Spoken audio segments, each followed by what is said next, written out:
Greetings and salutations, friends, and welcome back. You are watching Truthseekers, and I'm your host, Stephen Cambion, back and ready to attack. Boy, what a week it has been. The drama-rama is really like too much. So I thought tonight that we could do something fun. So I hope you all brought your time travel gear with you because we will be taking a time travel trip back to December of 1995. Interesting time. What I can tell you about that time zone is that O.J. Simpson just got acquitted of the murders of his wife and her boyfriend.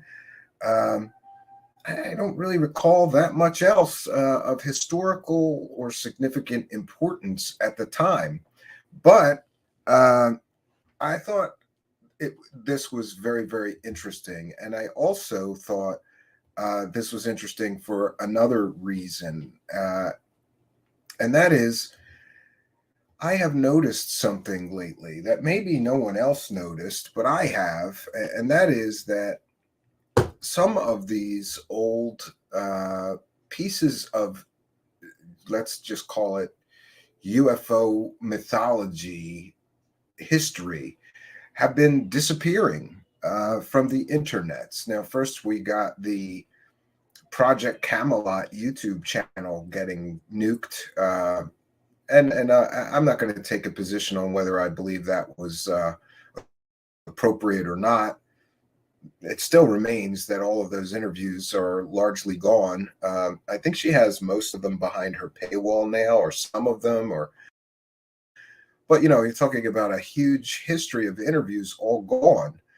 Another thing that I have noticed lately is that there seems to be, let's not get conspiratorial here, but there does appear to be, I don't know. I don't even know how to describe it. It appears to me, at least, that there are pieces of this UFO mythos and history that are just melting off of the internet, just gone or slowly disappearing. One of the things that I noticed is that you used to be able to go on YouTube and search for like George Knapp lectures or something and get all of the talks that George Knapp ever gave at these UFO conferences. All of those seem to be gone or nearly gone or just a lot harder to find. Maybe my Google foo isn't that great. But every once in a while, I come across this a strange piece of UFO mythology or history that it appears to be lost. And tonight, we're going to be showing you a piece of that lost history. Now, some may say, oh, no, that was on YouTube. Yeah, it was, and it was taken down recently. And I tracked this to a very recent takedown of this video. It was there on YouTube up until, and this is the conspiratorial part, March 9th of this year. And there may be other copies of it roaming around, but I was able to get it through various methods that I use in these instances, including Wayback Machine and other sites that allow you to allow you to download once deleted videos from YouTube. Interesting that this one recently melted off the internet, and nobody really knows why. Why are all of these pieces of history melting off of the internet? Now, in some ways, the cynical or conspiratorial nature or suspicious nature, that's a better word. The suspicious nature in me believes that some of the people involved here want these things gone from the internet because this is their history of lies, many of them, or just whatever they were pushing or talking about over the years. They don't really want to remind people of, in my opinion, of just how many lies they have pushed or fake stories they have pushed or profiteering adventures they have been on in the land of UFO. When we get to George Knapp, we have played some clips, and I'm aware of at least one person that has an entire archive of George Knapp stuff. We got to negotiate to get all that, because when we go back in history and we see what people like George Knapp were talking about, this guy was telling stories about dogs smoking at Skinwalker Ranch, like dog men with heads of dogs smoking at Skinwalker Ranch, or other absolutely ridiculous, weird stories with no basis in reality, no evidence. Just trust me, dude. Somebody told me this. It's a great story. And I think that may be behind what I believe is a conscious effort by some people within this space to, wipe the slate clean so that people are not aware of what it is they used to be selling. They want people focused on what they're selling now, right? And I guess in 28 years or more, they'll want the stuff they're talking about right now erased from the internet. But I think it's important that we look at these conspiracy land characters through the lens of time and see what it is they were getting paid money to talk about. And this is one of those instances. Interestingly, most people don't know that Bob Lazar had a radio show in Las Vegas for a short time. And he did this with Gene Huff and John Lear. For those unaware, most of you may be aware of John Lear. People have called him the godfather of conspiracies. Very interesting character. And I was just speaking to somebody in our Discord server who asked me my opinion of John Lear, and I'll give it to you. John Lear started out very, very credible. He used to show evidence for the things he was talking about. Like he would discover some once secret documents that talked about whatever, secret bases or UFOs, and he would share those documents and talk about what the government really knows. And he had evidence, right? He investigated.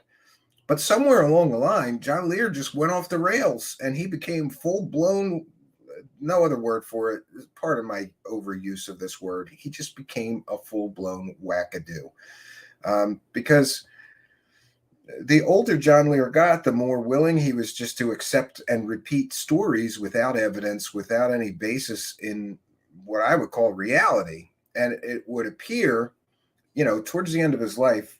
So we see how John Lear started. He had documents, he had evidence, he had witnesses that he would interview, and on the record interviews with verifiable real people and witnesses. And, he verified their backgrounds were real. If they said they were in the military, the kind of good investigative work that you would expect from somebody that's a serious researcher.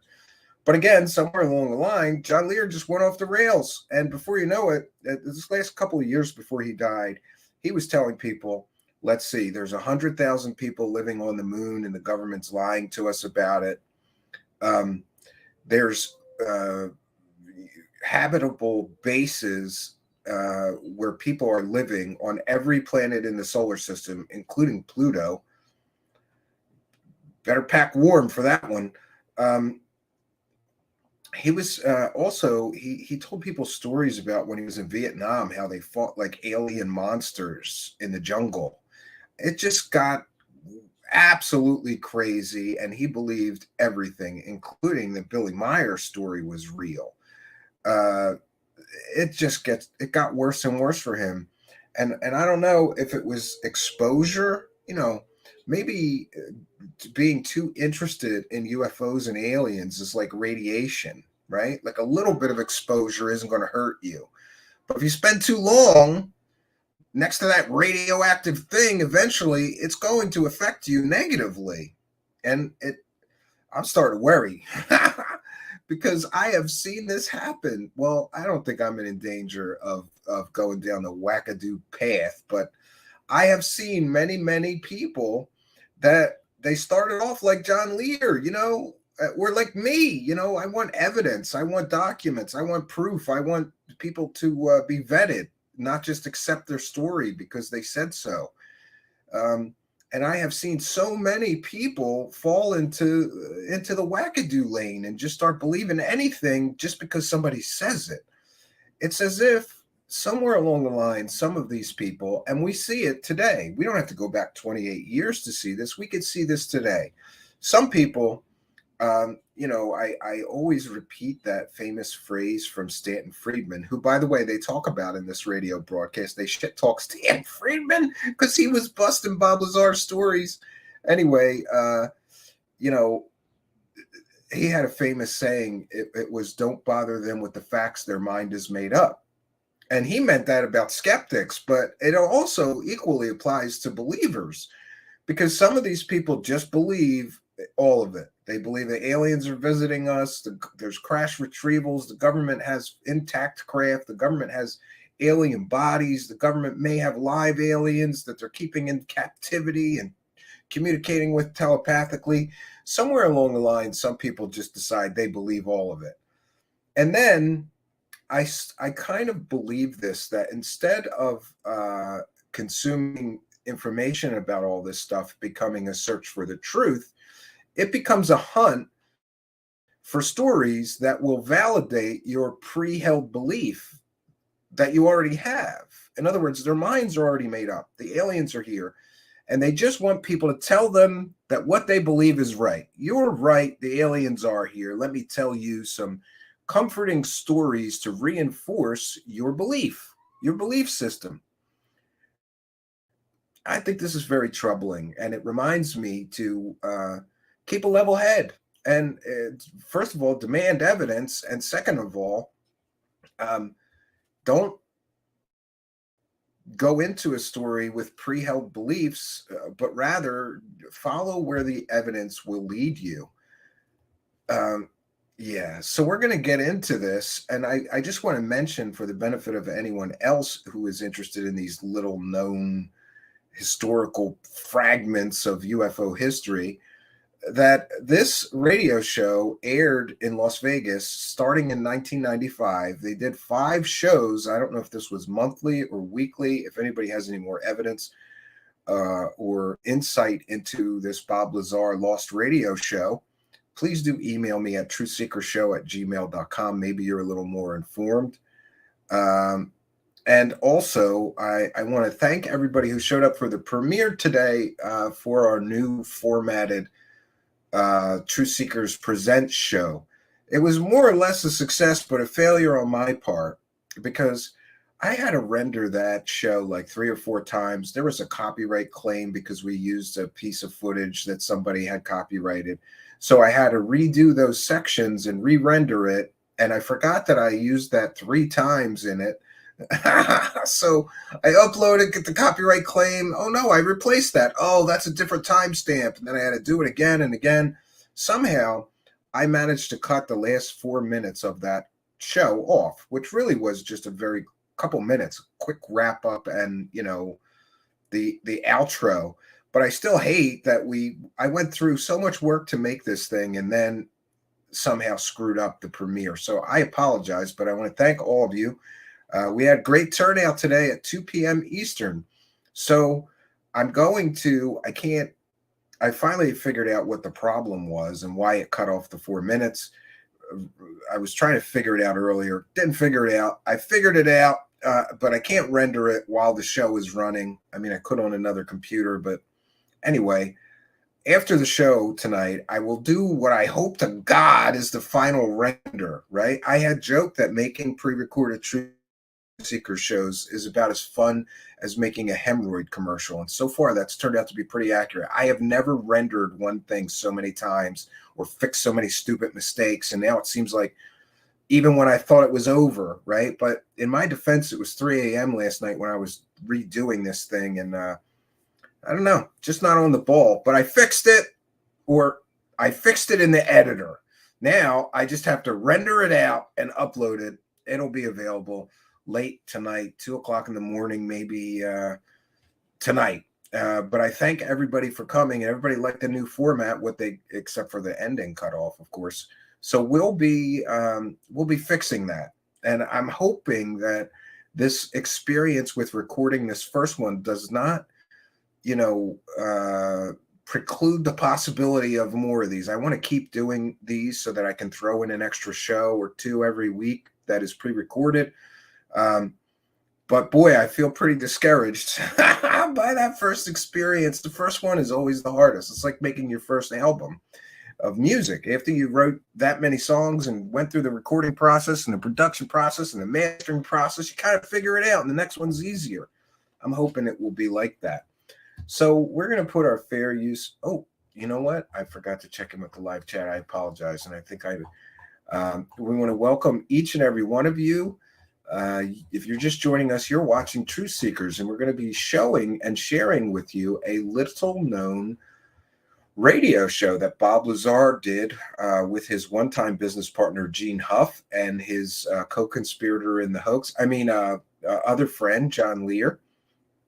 And we'll be getting to that soon. And we want to thank Robert C. for a kind and generous $2 praise the cash. Thank you for your kindness, generosity, and support. We appreciate all of you. We're going to be going through this interview, but I will be reading each and every super chat as they come in today. Thank you for helping us to praise the cash, Robert C. Praise the cash, praise the cash, praise the cash. Thank you very much. We appreciate it. So let me catch up to what's going on in the latest in the live chat. Make sure I didn't miss anything else, and then we're going to get started here. I will put up my fair use banner. This is a transformative work. I really don't think that anybody's going to care about a 28-year-old radio broadcast I found. Oh, and by the way, there's supposed to be 5 episodes of this, and I only have found this one. So if anybody else has any more, please do email me at truthseekershow@gmail.com. Now, I just want to caution everybody that we're just having kind of a fun night, traveling back in time to December 1995 to hear what what you could say at the time was the top UFO guys. These were the big cheeses, right? Are talking about. But I want to caution you not to expect any big revelations or any, big gotcha moments here. The big takeaway that I've had from listening to this before the show is just how little has changed. I mean, they appear to be talking about the same stories and kind of stuff that people are talking about now. Now, of course, they're missing everything from 1996 forward, but we've got Area 51 and back engineering and deep underground bases and alien abductions. And it's interesting how little has actually changed, right? And by the way, I do want to mention that we will be uploading this radio broadcast separately to our channel here without the commentary for people who are researchers or just want to have it or have access to it. And I did do just a little bit of cleaning up of the audio. We ran it through, and it was really noisy. So we ran it through a noise filter and an equalizer. And it's for you audiophiles, don't complain about the audio quality of this, because the way I got it was much, much worse. And this is much, much more listenable than it was in its original form. I did the best that I could do. And some of you appreciate when I do those little things to preserve history here. So let's get into it. This is Bob Lazar's long lost radio show, The UFO Line, with Gene Huff and John Lear. All right.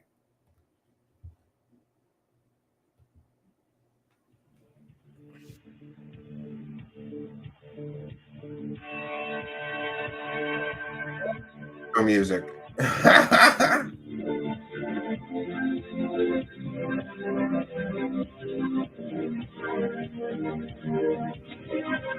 Good evening and welcome to UFO Line. I'm Gene Huff here with Bob Lazar. Bob, are you set for the show? No. In fact, this is the last place I want to be tonight. That's the spirit. Our guest tonight really needs no introduction in the Las Vegas listening area. He's got a famous family. Yeah, and just to be clear, it appears that the radio show belonged to Gene Huff and Bob Lazar, and this one episode they had John Lear as a guest. Name, and he's made an infamous name for himself in UFO research, and that guest, of course, is John Lear. Welcome, John. Thanks, Gene. So, John, I think a good place to start might be, of all the stories that fly around about you and ufology, I think one that... Are we jumping right into this? Right. One that a lot of people don't know is, how did you get interested in ufology? What was the catalyst that actually made you pay attention to what's going on? I agree. My dad was always talking about this stuff. He had made a sighting, and I'd never been all that much interested because I didn't think there was anything to it. As a matter of fact, 1980, I remember corresponding with John Andrews of Testers, that there was nothing to it. Yep, the pimp radio. I'd heard all the stories that all the guys hear. But in 1985, a friend of mine who I flew with in Laos during the Southeast Asian conflict, he flew A-10s. He came to Nellis Air Force Base on his way somewhere, and he came up. He hadn't seen him in about 10 years. And in the conversation, I asked him where all he'd been based since I'd seen him. And one of the places he mentioned was Bentwaters, England. And that's the United States Air Force Base about 70 miles northeast of London. And I said, oh, Bentwaters. Well, that's supposedly where that flying saucer crashed in 1980. He said, no, John, not supposedly. It did. He said, I didn't see it because I was confined to quarters, but I know the guys who did. And he gave me the names of Major Ted Conrad, Colonel Chuck Halt, and General Williams. And I said, what are you telling me, that this stuff is true? And he said, yeah, it sure is. And that's what started me off. So I spent the next 2 years, I thought I had known a lot of secret stuff. I worked on and off for the CIA for many years, and I thought I knew a lot of stuff. But this is one big thing I missed out. So that's what started me. Okay, if anyone would like to give us a call, you can call 731-1230 or hit star 1230 on your cell phone. John, what's the latest? I mean, you're always good for an outrageous prediction. Why don't we get your comments on some of the recent happenings? What are your thoughts on the alien autopsy film? I think it's not real. It's just personal opinion. There's no particular reason, but it doesn't look like a real alien as if I'd seen a real alien before. Do you think somebody faked it for money? Could be. I really don't know what the story is.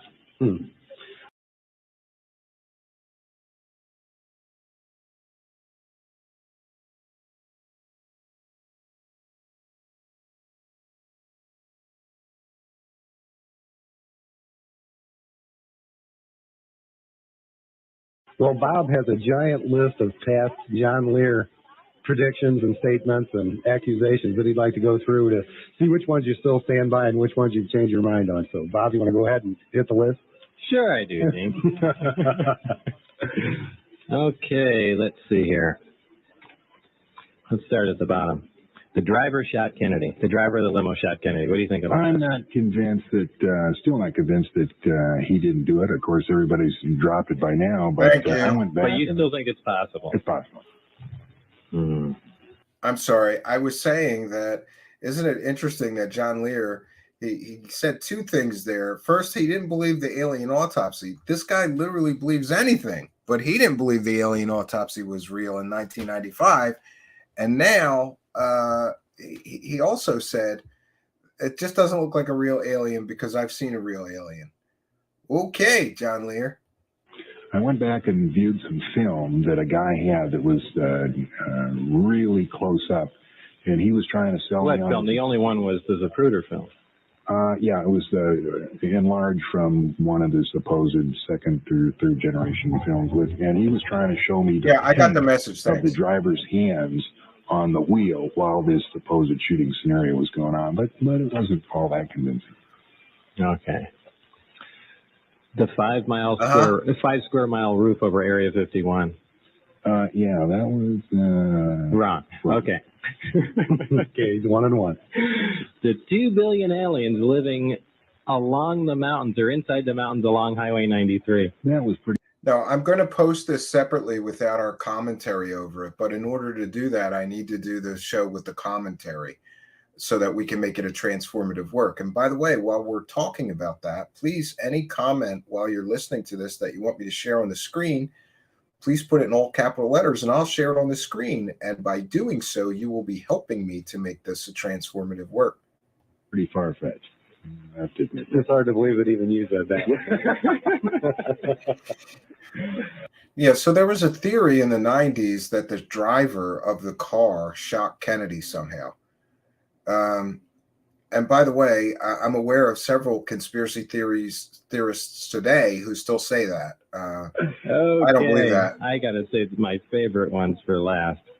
The underground tunnel from Boulder Dam to Area 51. There's underground tunnels all over the place. And So you think somewhere around the dam you can get in a tunnel and drive to Area 51 underground? at Nellis or anywhere you want. Edwards, George Air Force. You can drive from Boulder to Edwards underground? It's not. I don't think you can drive it. They have these. I think they call them maglev or something. They got a maglev train in there? Yeah. Yeah, and for those unaware, John Lear is one of the people who popularized this idea of these secret tunnels that connect all kinds of different military bases with a high-speed maglev train that does 400 miles an hour, apparently, in an underground shaft leading and ending at Area 51. He was one of the people that popularized that, and you will find echoes of that conspiracy theory still today, 28 years later. You must be kidding me. No question, no doubt about it in my mind. As a matter of fact, I talked. And they built that without anyone seeing them dig the tunnel. Yeah. What do they do with the dirt and the rock that was? Well, I don't think the They dirt. eat it. I think it's the process of digging the holes that the dirt is decomposed. There was Decompose the dirt. Okay.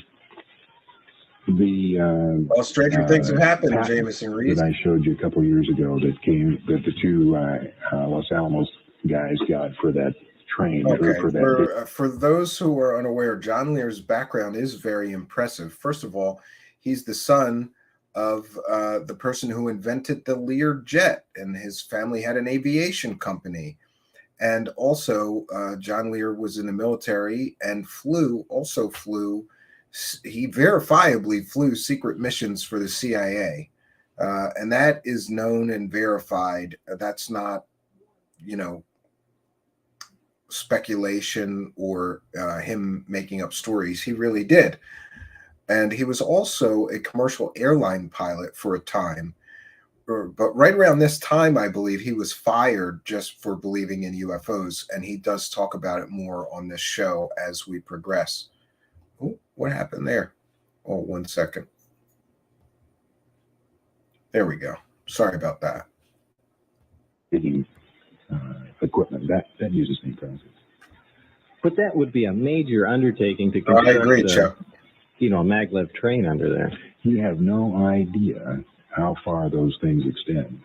I talked with a guy who works in L.A. with a guy who Well, that's interesting, alien was a scientist. Holloman, and he talked, they talked about getting on this maglev and going different places. It's just not out here; it's all over the place. Yeah, I'm going to stick by that one. Okay, don't call Acid Rescue. We're here with John Lear. If you want to give us a call, dial 731-1230. Okay, Yeah, and there's something really weird with this whole thing. It sounds like there's like somebody playing party music behind them, or like in a room, a few rooms away from them through this whole thing. It's bizarre.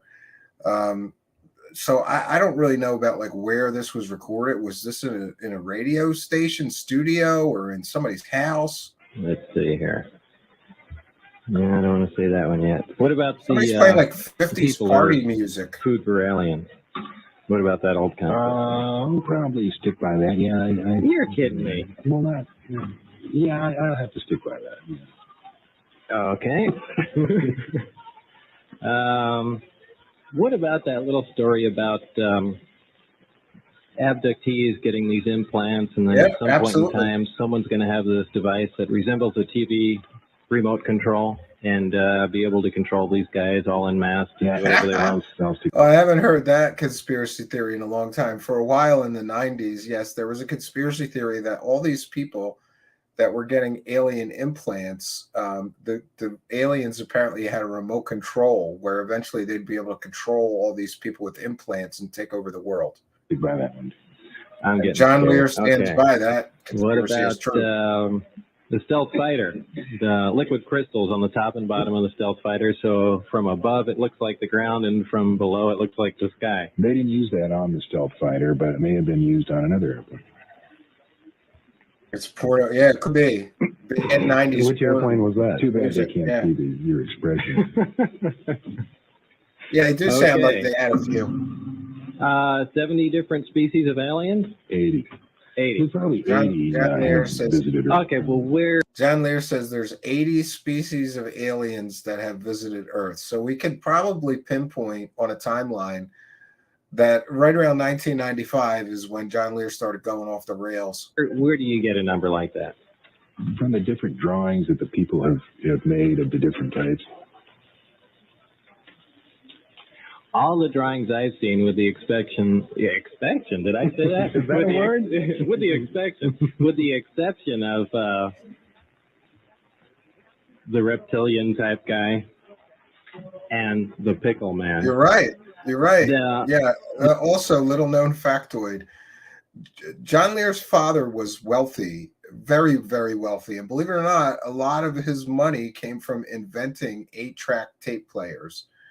And he held the patents. And so everybody who bought or made 8-tracks had to pay John Lear's father. The remainder of them look exactly, essentially the same, exactly like the grade. Now there's books and books and books of all the different types. Okay. John, was that your watch alarm? I'm not saying I disagree The that there's jailer, implants. yeah, I guess it was a jail down somewhere on the Nellis maybe Range. They another put all the radio UFO station researchers through. at one point in time, Yeah, if I said that, I was a little bit off base there. but not off base with those other things. No. Okay. Now we're getting Me into my too, favorite ones here. Arlene. Well, not yet. Reptilians, since we mentioned them. There is a reptilian race, and there. Where does this come from? Where did he come from? No, where does this information come from?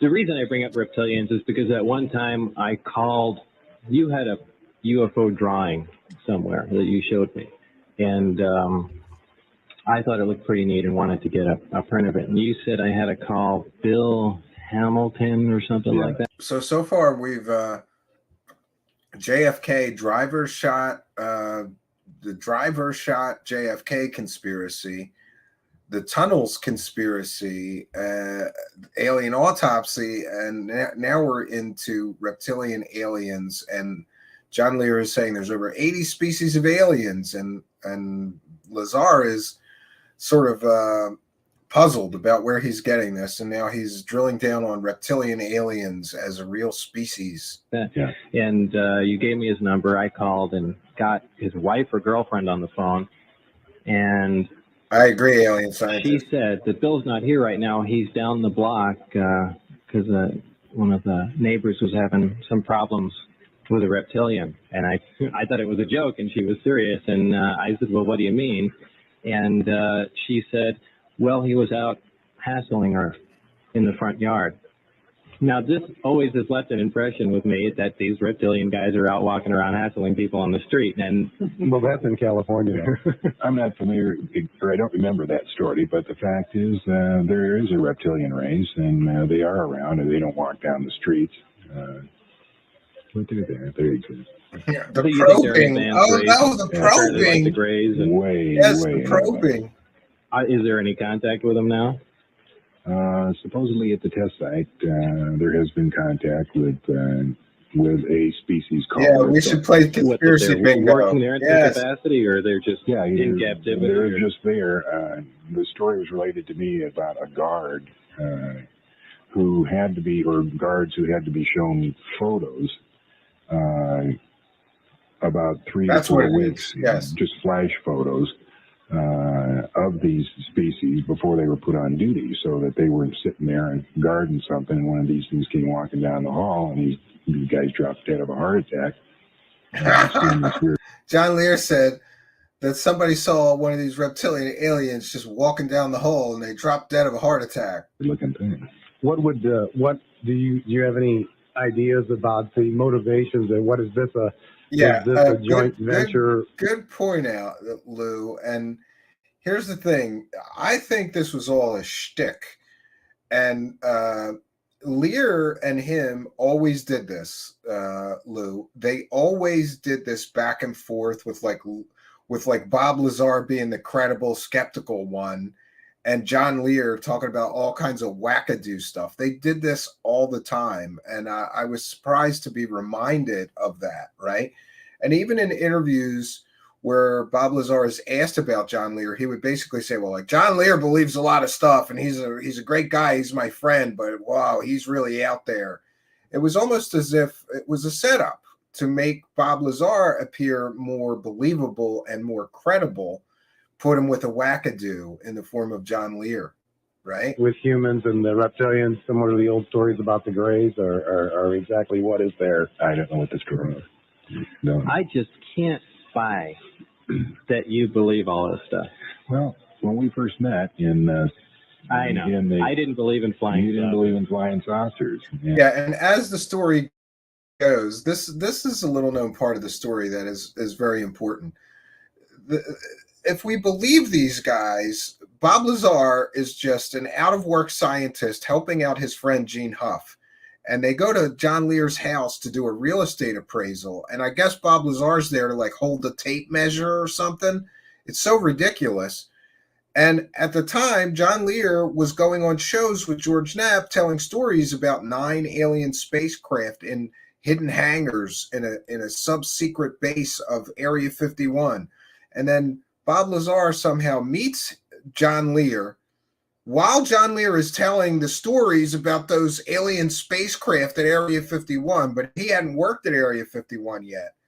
And then within weeks of meeting John Lear, somehow he's suddenly working at Area 51 S4 on the very same 9 flying saucers that the government is trying to back engineer that John Lear talked about on George Knapp's show previous to Bob Lazar being interviewed by George Knapp. I think that's more than a coincidence, right?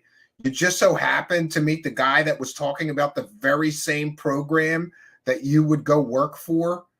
And a lot of Bob Lazar's details, like the 9 hangar bays and that they had 9 spacecraft, lifted entirely from John Lear telling those stories with George Knapp before Bob Lazar did. And yeah, but still, it's kind of like George Knapp saying, in some of his interviews that I have gone way overboard. You guys got to remember that I've got about a 3 or 4 year head start on you guys. I guarantee you, in 3 to 4 years, I'm not going to be saying yes to these questions. Okay, Venus, nice place to live. Now, yeah, I know you have trouble with that. I have a lot of trouble with that. Yeah, and here we get into this. John Lear had these wackadoo theories with absolutely no evidence that there was hundreds of thousands of people living on the moon, Saturn, Venus, and the government was lying to us about it all.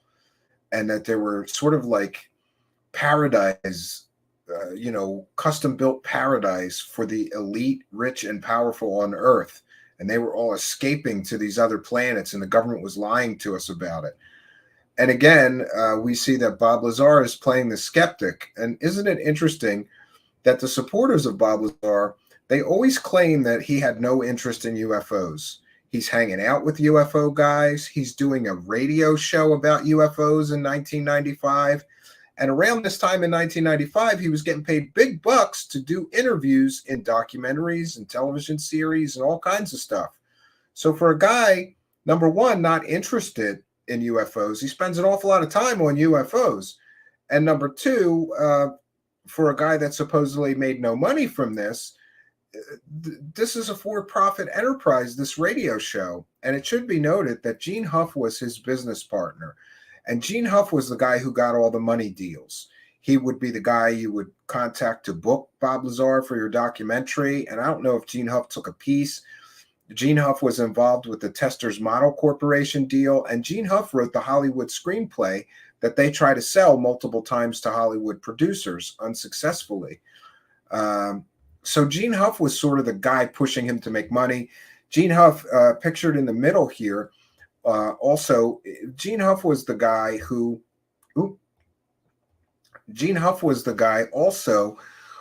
partnered with Bob to make VHS tapes with Bob explaining how the alien flying saucers flew and worked and what they were powered by and his experiences at that secret base.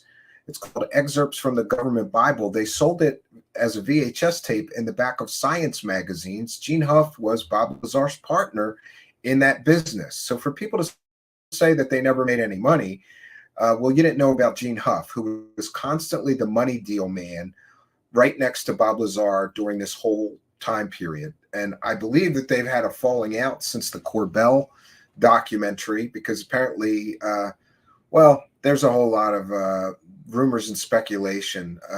But I have heard that Gene Huff and him are no longer friendly because Gene Huff got cut out of the money when it came time for the Corbell documentary. And Gene Huff was heavily involved in this entire thing and may have been heavily involved in helping fake a lot of it or helping Bob concoct this story. So many of us think that Gene Huff is a powder keg, and Gene Huff could very well blow the whistle on this whole thing being a made-up fake story to make money. After all, he was the one making the money with Bob Lazar for a great period of time. Because there's a sulfuric acid atmosphere, the surface temperature. Back to Saturn. Close to Have you been there? No, but probes have gone there from our country and other countries, Russia specifically. And And you don't think we can doctor the information? The whole point of why would we? What is the big secret? So what if it's habitable? But we don't you want think people to Yeah. think that we are. John Lear said that only Saturn ones was that- habitable. like that? Whoever runs the show here, they want people to think that we are the only people. There couldn't be life on Mars. There couldn't be life on Do you Venus. think there's life on Venus? Probably. Is one of them that lady that shows up to the UFO conventions? I don't know. But there's What do you think the surface temperature is on Venus around the equators? It's probably like Earth. Now, You I know think you're it's going to like give. that? I know you're. What gonna, about the clouds? I know you're going to give me that stuff about the clouds, and I don't know how it works. And like we say, we're dealing in opinion. You know, I don't have any facts. I haven't been there, and neither do you. But that's the famous old Bob Lazar comeback. Have you been there? No, I haven't been there, but neither have you. Yeah, You're I'll just do that, taking Amy. data that the government sells you on what they want you to know. Okay. Yeah. And let's jump into it because I know you're. So according to John Lear, there's a whole conspiracy, and Saturn is habitable, and Venus is habitable and has trees and animals and a whole ecosystem, and the government is lying to us for whatever reason. Coming up, atmosphere On the moon. and water on the moon. Yeah. In certain places there is. There's not a great deal, but there's enough to. Do you think there is that 3-mile high or 30-mile high dome It's with a that city I inside? agree, It's a Habitable. 6-mile high tower, and I don't know if there's a city inside. It kind of looks like an antenna, but yeah, the evidence is pretty good that it's there. And for those that haven't heard about it, it's in the Hoagland tape Moon Mars. Oh, I want to It's see about a that, 3-hour tape, and Jeremy. it goes through Orbiter, Pioneer, and a He lot never of explained other it, Stephen. data. And it Steve shows Nicholson where never the tower explained it. is. It's right directly in the center of Sinus Medii, and when the moon is full, it's in the direct center of the moon. So do the astronauts that orbited and walked on the moon, are they aware of this and staying quiet? Yeah, they are. And I had dinner with Wow, one of Space the Dude. Wow. psychologists that was assigned to the Apollo astronauts. And they assigned them I want Venetian psychologists, babes. not so much of the weird stuff they saw, but the fact that they couldn't tell the public. And that's what Pop-up bothered show. all of the astronauts Yeah, the most. I That's what guess. sent Message Borman me. overboard and a few others. They were really bitter at NASA for not being able to tell the truth about I what's agree. going on. Yeah, but strangely, And many people, Amy Collins, think that these three guys conspired together to create this story. They were all friends with George Knapp. George Knapp milked John Lear on that Sunday morning talk show that he had on local Las Vegas television. Before he started milking Bob Lazar for stories, he was milking John Lear. So that's interesting. enough, Edgar Mitchell, the sixth man on the moon, came out here to visit me. And he was out because he was interested in all the UFO information, so on and so forth. And in fact, even said that all the astronauts have gotten together and they have kind of a powerful group that they formed. I don't remember what they called it. But he didn't mention anything along those lines. I'm sure that in one day meeting you, he would have told his deepest, darkest secrets that NASA told him. And we pointed that out to him also, so you do have a good point there. Well, that's Okay. interesting. I haven't heard that. I gotta look at what I didn't check off here. And by the way, it was John Lear who told me that Gene Huff and Bob weren't talking. And, before his death, John Lear came out pretty strongly against the Corbell documentary, and also came out strongly saying that the book was not written. The Bob Lazar autobiography book was written by a ghostwriter or somebody, because it was lacking in every detail. And he claimed that Bob Lazar would have remembered all those details and included them, but somehow the book was not written. John Lear claimed that the book was not written by Bob Lazar because there was too many incorrect, inaccurate details about the whole story, which is very interesting. And, listen, people are human. I think it's very believable that these guys, let's say, for example, Gene Huff was instrumental in creating the hoax, the whole Bob Lazar mythos with Bob, which stands to reason because he was his business partner and right there to split the money, all the money Bob Lazar was making with him. Why would you give a guy a cut of the money just for being your friend? I don't understand that. But interestingly, many people have, there's rumors and speculation that they all fought over the money. And when the Corbell thing happened, Corbell ran away. And again, this is rumors and speculation, but things that I have heard from multiple people close to either John Lear, Bob Lazar, or Gene Huff, that this is a typical men fighting over money. There's only so much money to be had from the Bob Lazar story. And along comes this Corbell guy who's going to suck up all the money. If Gene Huff really was instrumental in creating the mythos of Bob Lazar, you could imagine that he would be pissed off at Corbell and want a cut of the money from the movies.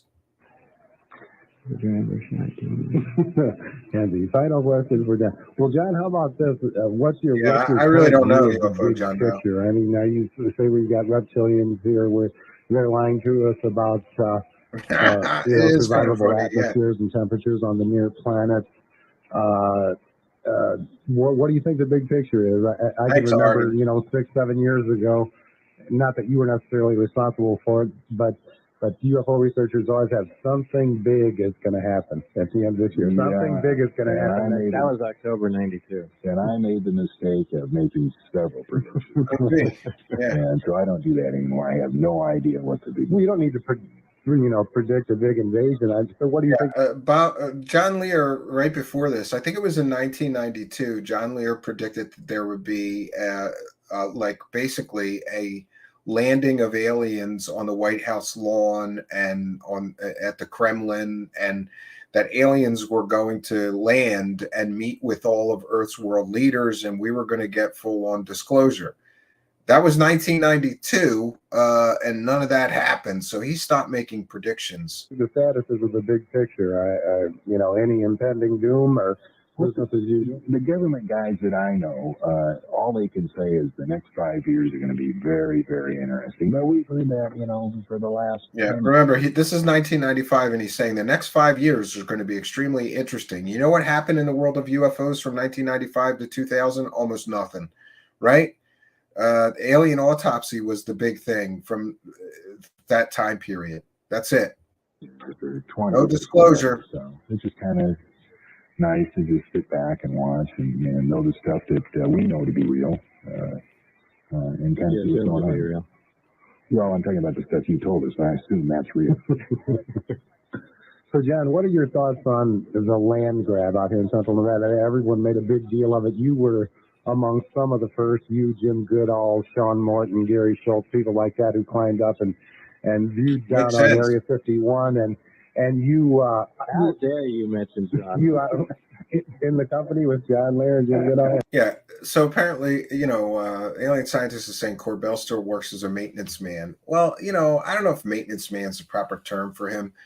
Superintendent, I guess, or the guy who manages the building. Apparently, Corbell's family owns a lot of real estate, like apartment buildings and rental properties. And Corbell sucks off the teat of his parents' business and money to survive, I guess, because that Bob Lazar money dried up. Now he's trying to do the podcast thing, and I don't know, for somebody getting all this national exposure, Jeremy, let me know what you think, but aren't his views pretty light? I mean, he's been on Rogan, he's been on Fox News, he's gotten all this national exposure. He starts a podcast, and sure, he's beating, people without all that exposure like you or I, but he's not doing too good with the numbers. But obviously you knew that they were keeping photographic logs. Yeah, it feels like that, of, right? Sounds like that. Intruders, and that led to the land grab. What do you think about all the people whining about it when they actually caused the land grab? Oh, big deal. Area 51 is just one of many areas they've got, and they were smart to draw the attention there and get people from looking at where other stuff is going on. He does do that. I've seen those. Go ahead and take one. Go ahead. You're on UFO line. Hello. Hi. For those unaware, there are sock puppet accounts that I highly suspect are Jeremy Corbell's sock puppet accounts.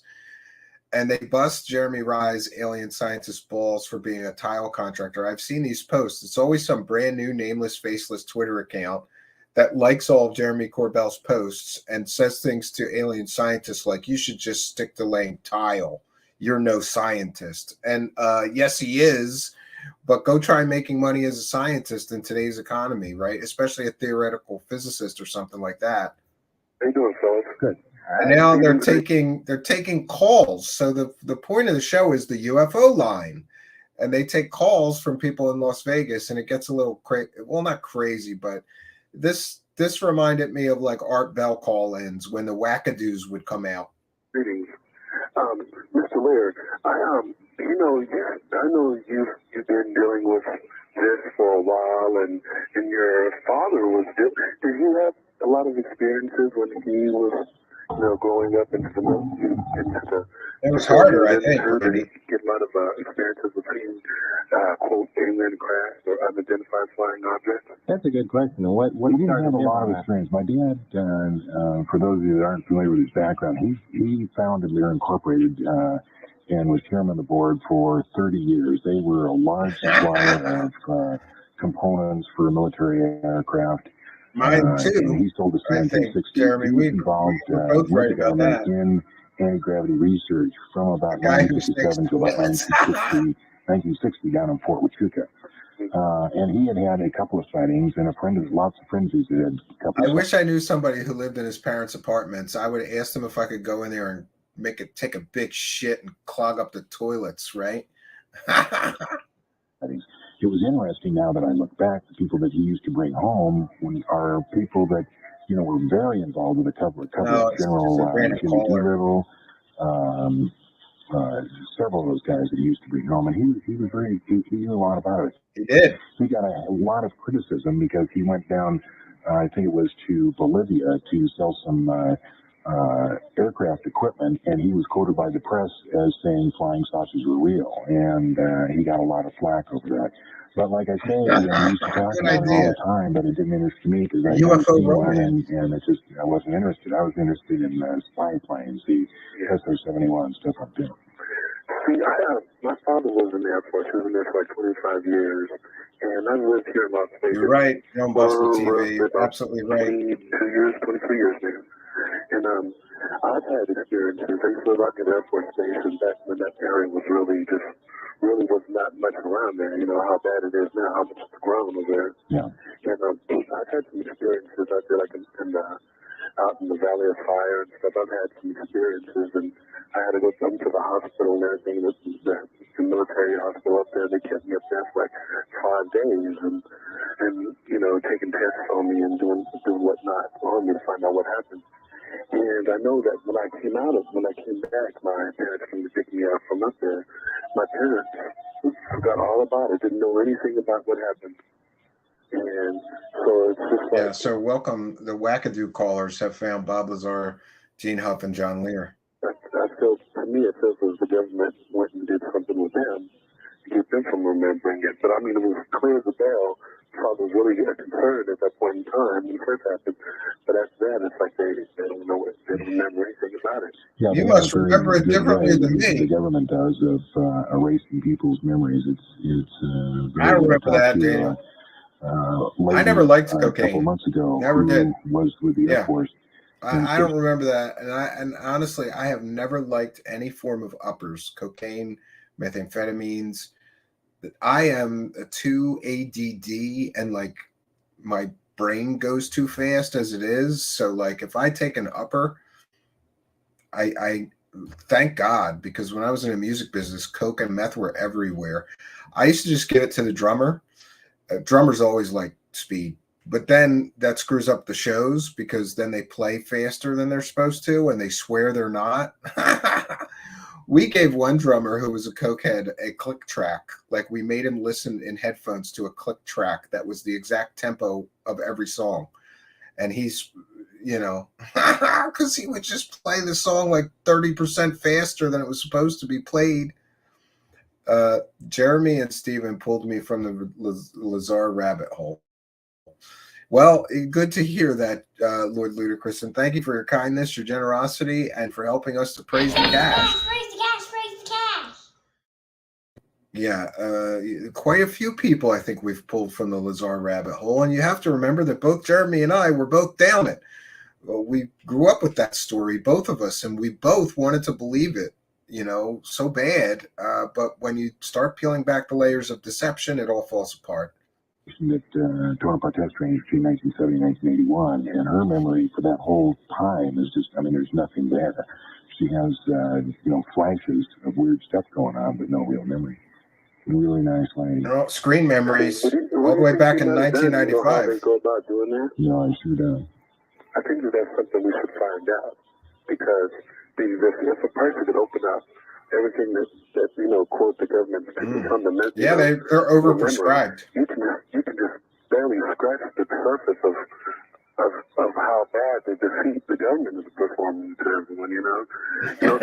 Daniel Adams, man. I would rather be here than any place. If you say so, I don't like it. Everybody has the things they like, right? I never liked it. I tried a few times. That are doing these things to look, it was always a woman that made me try cocaine. It was always like I ran a nightclub, and I was in the music business, so I was playing all these shows.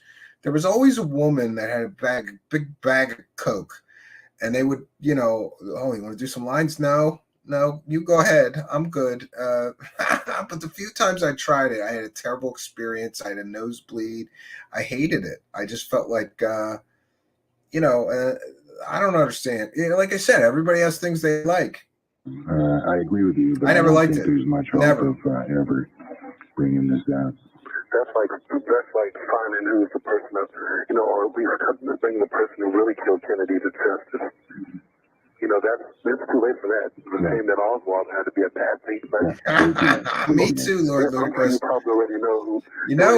I should say who really pulled me out was Stanton Friedman, because I started talking to him and I was still on the fence, and he was like, no, go look into this, research this, go talk to this person, go talk to that person. And when I was done with the Stanton Friedman scavenger hunt for Bob Lazar Truth, I was out of the rabbit hole. Was that did it, don't you? What was it? Oh, I bet you already have your suspicions on who was the person. John suspects the driver. You're right. I'm just saying I'm not ruling the driver out. Well, a friend of mine, his father, was one of the Secret Servicemen that they had actually got for the president back then. And if you look at the Bruder, there's a leather strip song, Nose Candy. Is that right? Yeah, and you know how like when people do a little bit of drinking, they tell you about a lot of things. Yep, me too, Lord Ludicrous. Right. I didn't like it. And then you know how they confiscated a lot of that film. He had some film and he put it on.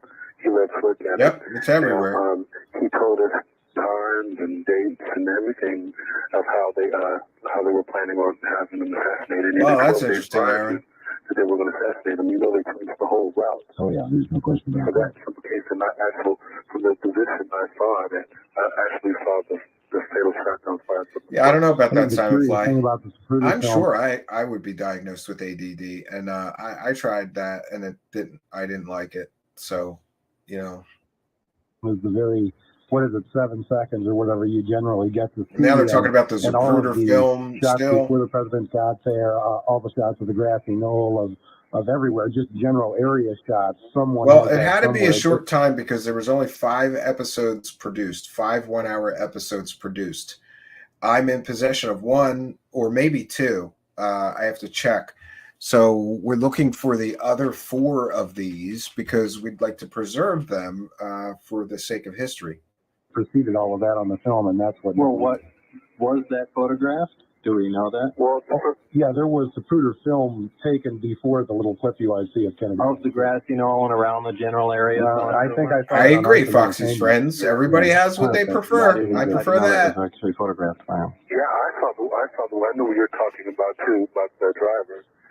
Bill was his name, and I know his last name and stuff like that, but he's dead now. Well, if I get copies, you can review this It one. wouldn't make a difference now. Oh, here, because just he's a not note gonna to be say going that, there. like, I'm putting these up, Lou, for history's sake, and preserving them. I have 1, maybe 2. I think I had 1 in some of my archives, but I had a different one, not this one. I remember, but I got to dig through, all these folders to look for it. I'm hoping that some viewers or somebody will send us the other 4, and then I will clean them up and post them here, and you're free to do whatever you want.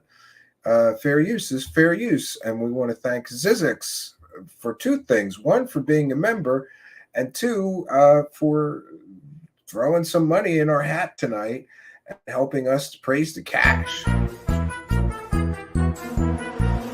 the cash, praise the cash, praise the cash.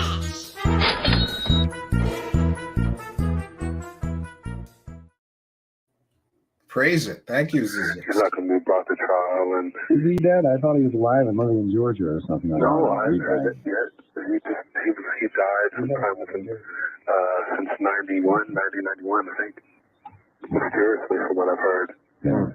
Okay, well, thanks for the call. And thank you for taking the time. And Yeah, like, bye, wackadoo. You guys show again. Maybe they can extend it to 2 hours. Oh, I hope not. Let's start earlier. They need to give you guys a lot more publicity because I don't think that they're advertising to you guys correctly. I think it's just like. Well, that's kind of our fault. We really don't even feel like coming down there. It's a casual thing, but thanks for the call. Yeah, thanks for calling. And maybe you Yeah, guys, I don't know what I'm going to do about that. I guess I'm going to leave it on and see what happens. It's transformative work because I cleaned them all up and digitally restored them. So it's, I don't know, it's a gray area. But if somebody happens to strike these down, and by the way, all of this stuff is disappearing from the internet, Lou, like all the old George Knapp lectures where he talks about Bob Lazar, all the old Bob Lazar radio interviews, it's all melting off the internet. And I think that there's a reason for that.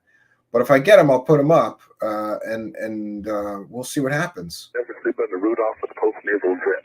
All right. I hate that when that happens. Okay. Thank you, Banana, All right. for the kind and generous 99-cent super sticker. And thanks for being a member Anyway, and helping us praise the if cat. you'd like to give us a call, the number 731-1230, and if you're on a cell phone, you can hit star 1230 if you'd like to ask John Lear, Bob Lazar, or any of us any questions.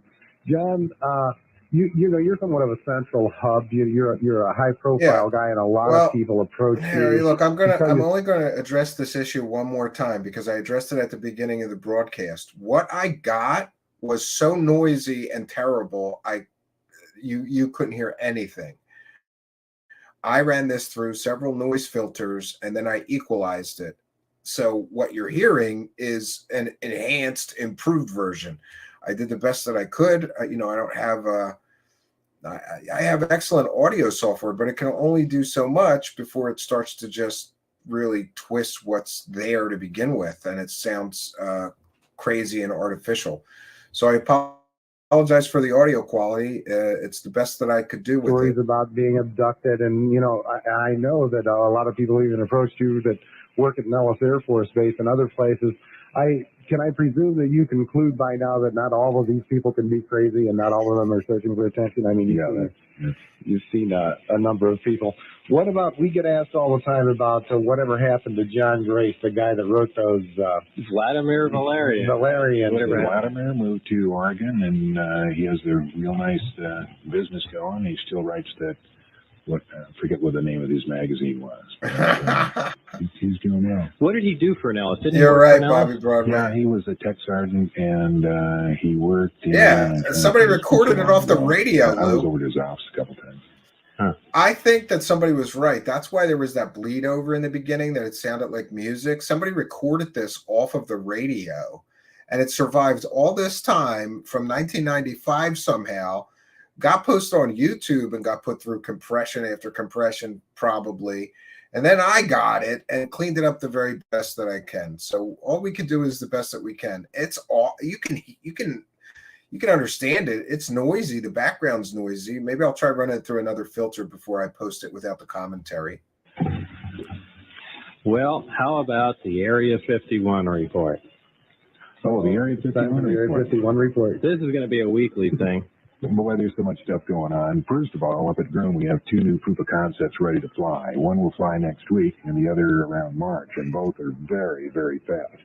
And you remember that helicopter we built about 10 years ago that could carry around... Yeah, so here John Lear is talking about what's going on at Area 51. And at the time, and for quite some time after this and before this, he was known to be like the world's leading expert about what's really going on.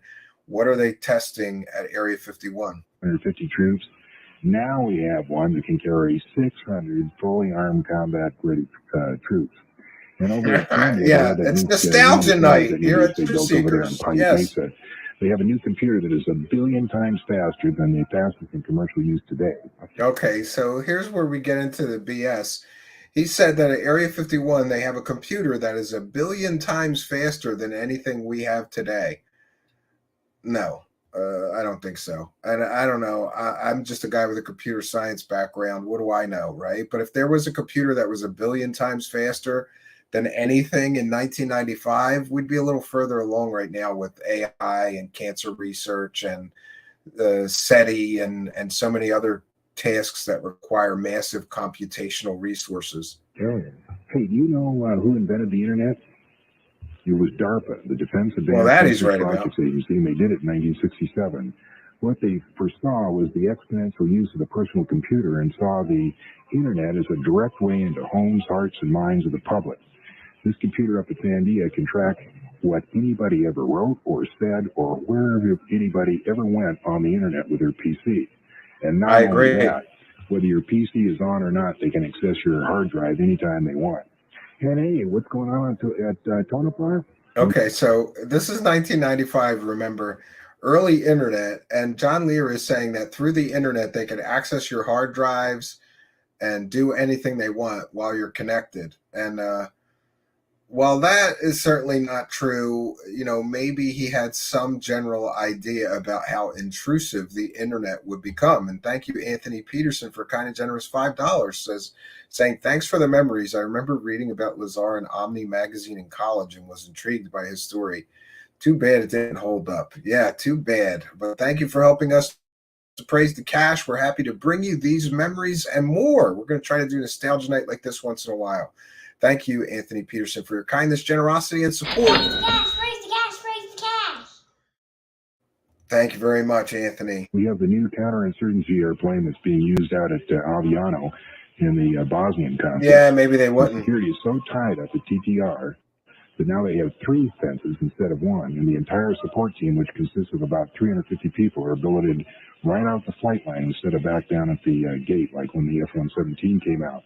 And speaking of the 117A, whatever happened to the F-19?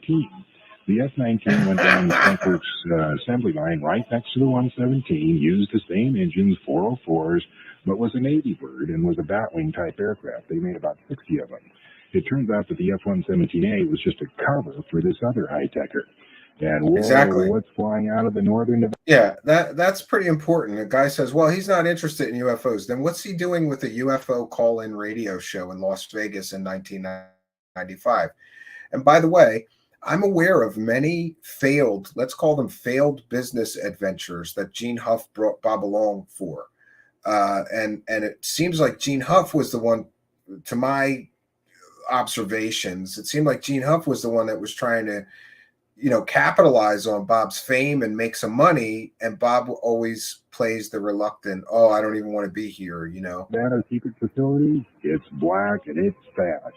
All you can see at night is a contrail, which looks like a green neon tube about a mile Yeah, maybe long. we'll get some of the We've been best doing and some try low that. altitude work around Idaho between midnight and 4 a.m. That dude really gets along about 4,000 or 5,000 miles an hour at low altitude. And flying saucers? Apparently the aliens can't fly any better now than they could in 1947, because we recovered 2 of them in the past year right here in Nevada. One came down between the dam and Kingman about a month or so ago, and one in northern Nevada last year. Okay, so this is 1995, and he's saying that they recovered 2 UFOs in Kingman, Nevada. No evidence or proof of that has surfaced since 1995, so I'm going to call that story bull. And that's it for the test site update. For Friday, December 22nd, 1995, this is John Lear and Bob Lazar wishing all of you at Det 1, and hey, don't want to forget you guys over at Station 9, a very Merry Christmas. Bob? Yeah, that's the Area 51 report. Okay, we recovered 2 flying saucers, but he just says it like that's a trust me dude story, you know? No evidence, nothing. Just, oh yeah, we recovered 2 flying saucers. Great. Now, who can argue with that? You're right. No. Oh, I got to jump on the computer. Let me see that. Con job trail. That's what they're trying to get rid of. That's why it's all melting off the internet right now. It's all disappearing, They all can this stuff. access your hard drive in a PC, whether or not your computer's on. Yeah. Hard to believe. Yeah, about as hard as you can get. Now, exactly how would they manage a feat like that? Well, I don't know. Aside from them coming over and turning it on. All I'm telling you is what I did. You're right, Joel Chicken. From where did you hear that? Bill Cooper. Oh, he got it from Bill Cooper. Good old Bill. He takes a lot of flack, but you know, we named the disease that Bill Cooper got, that many of us got, was called the UFO disease. Right. And the UFO disease, when you start out in this business and you hear, you know, and see some stuff that really happens, real, but you start adding on to it. And like Bill, he just got too far out. He started taking stuff that I had in my files and he read that in the This is awesome. So John Lear is right here talking about something we've talked about, which is UFO disease. His version is a little different, is that you just take stuff and add on to it. So he's saying that Bill Cooper got UFO disease and started believing anything. Years later, John Lear would suffer from that very same so-called UFO disease and just start taking things and adding on to it with no evidence, believing anybody who told you something. That's interesting that John Lear is here talking about UFO disease. There's different definitions for it. My general definition is that when people start off, they are the most credible. And as time goes on, they get less and less credible because it becomes draining to try to find evidence that does not exist. So eventually you just start accepting shoddy evidence or poor evidence. Yeah. Gigi Abby Lynn with a kind and generous $11.30 saying, thanks, Stephen. No, thank you. And thank you for your kindness, your generosity, and your support of the show. We also want to take this opportunity, thanks to Gigi Abby Lynn, to thank all you kind and generous Patreon supporters, you Twitch subscribers, and you channel members. Thank you all, especially Gigi Abby Lynn, tonight for helping us appraise the cash. Praise the cash, praise the cash, praise the cash. Thank you for your kindness. Thank you for your generosity. Praise the cash, praise the cash, praise the cash.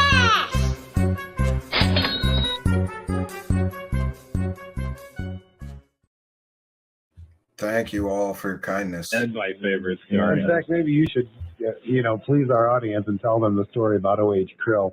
That O.H. Krill was a name that you and John Grace had given to. Yeah, for the people that don't know who O.H. Krill was, that John Grace, who then worked for the Air Force, Yeah, he was. wrote a treatise or something on aliens that he wanted to, felt the public should know, and I forget what it was all about, but he didn't want to put his name, so he said, well, why can we, whose name can we use? And I said, well, the Navy had an incident that they supposedly contacted an alien in the late 50s, and the name was Krill, Krll. Why don't we call this guy Krill, Krill, and it'll be just kind of an inside joke. And so John says, okay, and how about some initials? And I said, I don't know, pick one. And he said, OH.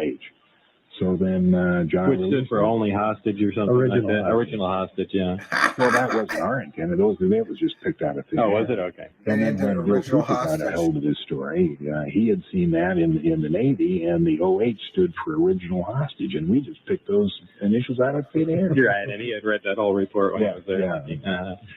So about this flying disc that there was an Oh, 1 second. Let's recognize here Bobby Broadway, longtime show supporter and live chat member, just became a YouTube member. So thank you, Bobby Broadway. You can enjoy some extra benefits, including some extra goodies in the members only section. You get your members badge now.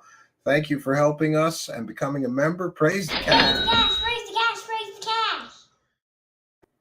Thank you, Bobby an Broadway. alien piloted flying disc that crashed between Boulder Dam and Kingman in the last month. Supposedly, that's what I.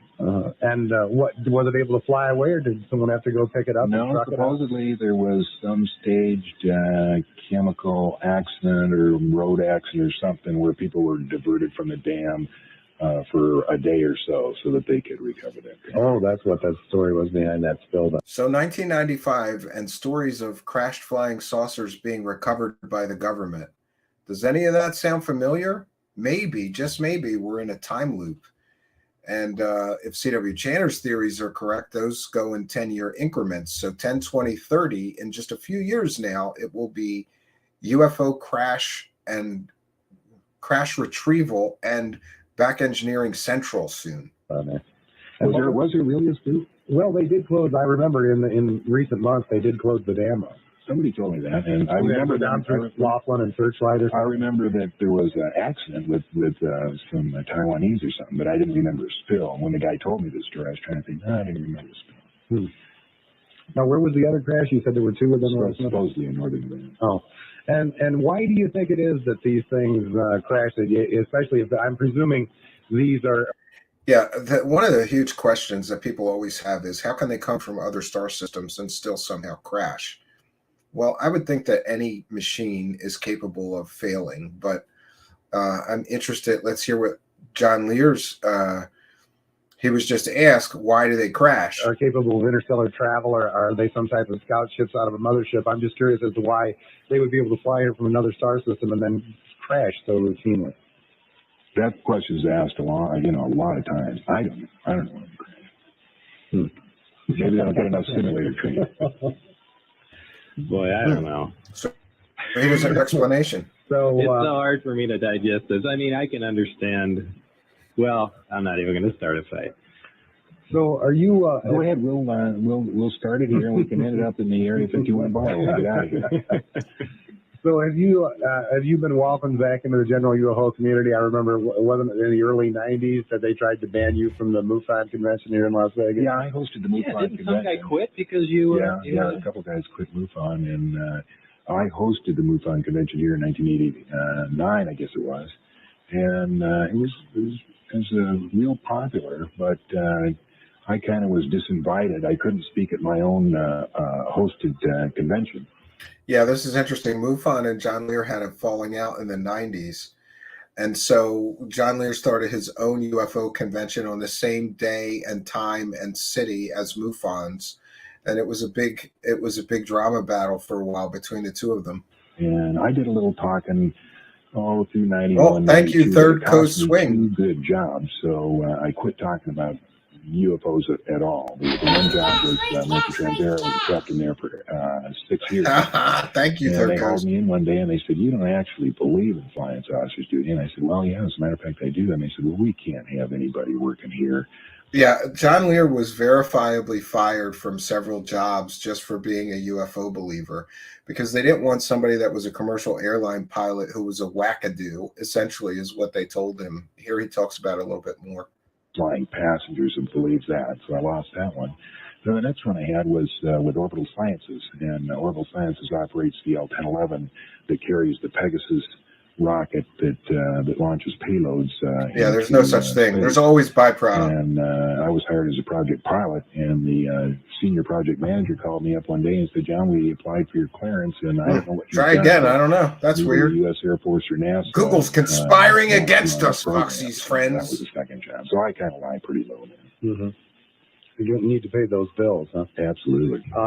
So listen, you've been around, certainly involved with ufology as long as just about anyone. You've seen the I personality. think that was just drama, UFO John Doe. Evolve, unfold, and even change. So maybe we could go down the line here and hear some gossip and exactly what your thoughts are on these people, how they started off, and what their stance is now. For instance, let's start off with Stanton Friedman. My buddy, Stan. Obviously, Stanton Friedman did a lot of good things. Here's where they talk shit on Stanton Friedman. He went to bat, certainly believes that the Earth is being visited by life from elsewhere.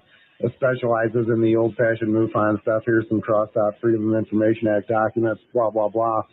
In recent days on the Internet, I've seen a lot of criticism of Friedman that out somewhere he won't answer questions for people unless they buy one of his books, and he signs it, and people have attributed some sort of a change in his personality. Have you seen that?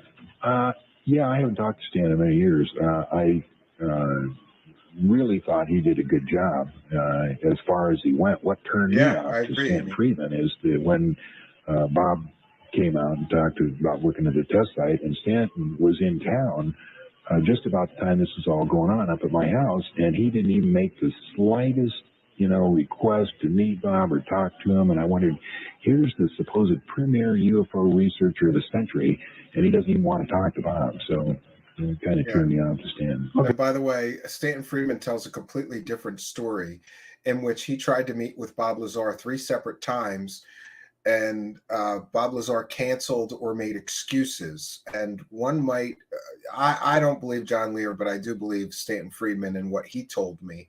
And Stanton Friedman's theory with why Bob continually canceled and refused to meet with him was because Stanton Friedman was a real educated nuclear physicist. And one can imagine that if you're a fake scientist that's claiming to be a physicist, you don't want to meet and have to talk to a real physicist, because how are you going to bluff your way through a conversation with somebody that really knows physics? Bob does not know physics, as evidenced by alien scientists and so many other, and Stanton Friedman. Everybody who really does know physics says Bob was full of crap. So John Lear can say he wasn't interested. Of course he wanted to meet Bob and talk to Bob, and he tried several times. He's on the record saying that in interviews, and that Bob canceled. So I think what we're getting is damage control from the Lazar camp here, right? And this is what's so interesting to me about this stupid back and forth about Stanton Friedman is nothing has changed except the players. Now it's Corbell making excuses for Bob Lazar's failure to prove himself to real scientists. Now it's George Knapp. Back in the day, it was Gene Huff and John Lear who were providing excuses for Bob's lack of meeting with real scientists. Hey, you want to go ahead and take another call? Sure. Let's go ahead. Go ahead, you're on UFO line. Yes, good evening, John. I would agree. Good evening, Bob. Is Gene up there? Yes. Well, good evening, Gene. Good evening. Greetings from the Billy Goodman happening. From Billy Goodman happening. I'm not there, but Billy's going to be listening to this tape shortly. And how you doing, Billy? Right. Actually, the reason we decided to do this show is we missed the old Billy Goodman show here in town. And, there was a Billy Goodman UFO show back in the late 80s, and interesting, they're going to say that they modeled their show after his. It was kind of like an Art Bell call-in show on strange and esoteric topics, but it only broadcast, I believe, in Las Vegas and surrounding areas. It was a smaller show, but it was very, very popular, and Bob Lazar and John Lear and others had appeared on that before they were really big-time TV famous. And tried to get some late-night talk going. well, you're doing an exceptional job, and I'm glad that, Bob, the last time that you spoke on the air was on The Happening, as far as I know, remember? Probably so. Probably so. Yeah. I don't know that I can control that. I think they do. Yeah, that's right. Oh, right. Yeah, we had an afternoon show there for a short time. That may be an answer as to why, if your super chat is canceled, try to make a shorter message. Don't make such a long message. Maybe is a good idea. And I'm not sure that I could set the character limit. I think YouTube sets that. So I just wanted to give you my regard. Is Billy doing a UFO? Is the Scientific Spiritual Happening still going? Oh, he's doing a show back out of Providence, Rhode Island. Oh, he's still up there. 3 to 5. Yep, technobabble, No, just 3 like to Star 6 Trek, every you know, afternoon, warp cores 5 and days stuff. a week. Well, WSUB out of Connecticut actually is where the station is at right now. Well, Billy's a great host, and he was always a good time. And people criticized him because he let anything go, but you know, that provided for a fun show as he didn't pass judgment on everyone, like we're just getting ready to do right now. Well, John, the last time I saw you was over there at El Dorado High School. Yeah, I remember that. And, of course, Bob came out that night, and it was nice Not to see. willingly, of course. No, of course not willingly, Yeah, but at least it was nice to see you both together. Yeah. So, Bob visited some of John Lear's UFO events and always played the reluctant hero, like he didn't want to be there, just like he did at the beginning of this broadcast. I think it's shtick, you know, to pretend that he has no interest in UFOs. Merry Christmas and season's greetings to you and everyone else. All right, thanks for the call. Say hi to Billy for us. Okay, I will. Okay. He'll hear this. Okay. Right. Thanks. Bye. And I did want to tell you or cover one thing. I think I told you both. I was south of town here meeting a guy on some Yeah, business, and this guy that's grew why up they're in talking Mexico, smack just about on him, 60 miles Baker. north of Farmington. He's about 70 years old, and we get to talking, and we're talking about, you know, something totally unrelated. I'm pretty sure he could. Yeah, UFOs. and listen, Yeah. let's address that for those that don't know. All that rocket engine stuff. Bob Lazar, growing up, had a neighbor who built those engines and sold them, and he got friendly with him and worked with or for him for a time and learned how he was doing it. Putting a rocket engine in something does not make you a scientist. A science degree does. And Bob Lazar is a convicted pimp, fake scientist who happens to be like a techie geek and like science projects. And I'm sure Stanton Friedman, if he wanted to, could put a rocket on his bicycle. Yeah. And in the conversation, he said that he was a roughneck on for working for El Paso Natural Gas. And he started talking about seeing this thing land. And I said, what year was that? And he said, 1948. Or and wrote he started scripts, talking yeah. about a disc. And I realized I'm talking to one of the only guys that's ever come forward that was at the crash at Aztec. Now, you know that Bill Steinman wrote the book Crash at Aztec, and it's been...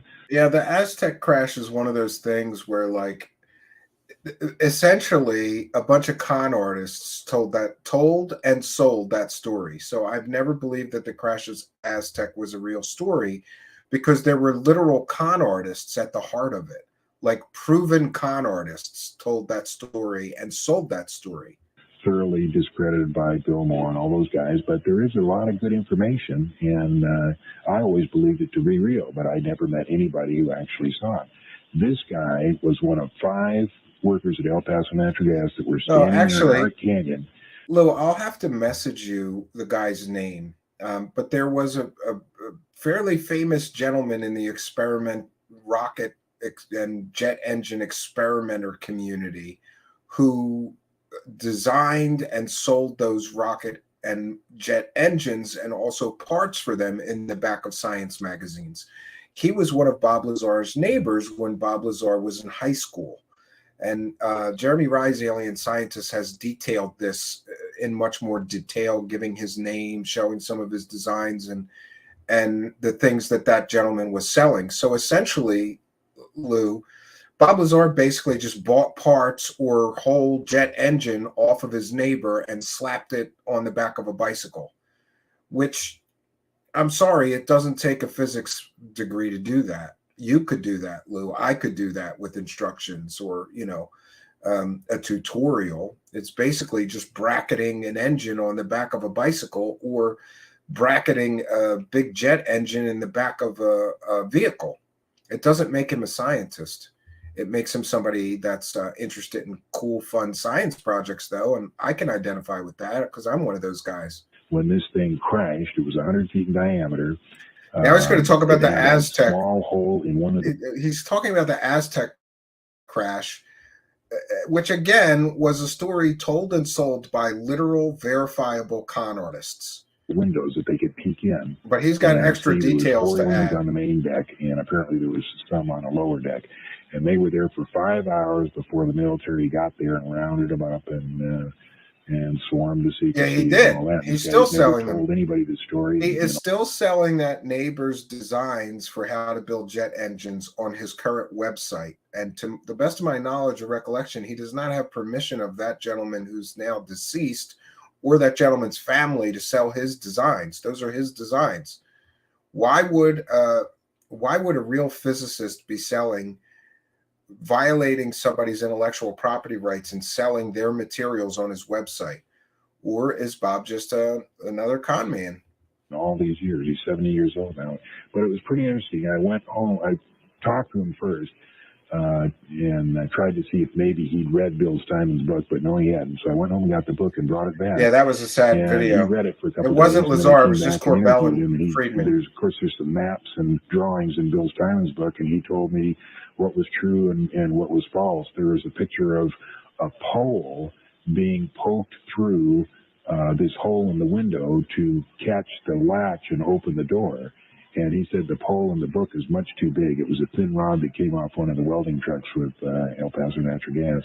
He also yeah, I think it's interesting that the Aztec story has pretty much been blown to crap as a story put out by con artists. But John Lear is doing the same thing that many people do still to this day, which is to say, well, some of the information is really good information.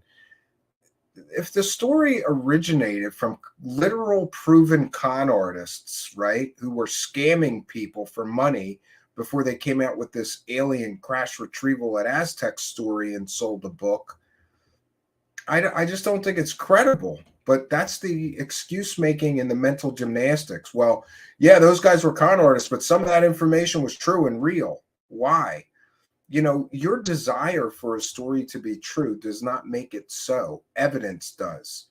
And if we go by preponderance of the evidence, okay, unverified stories from con artists, the story is fake. But never let the story being fake or the source of the story being, oh, I don't know, a criminal, a child molester, or even a murderer like Kerry Cassidy uses, don't let that get in the way of a good story you can sell.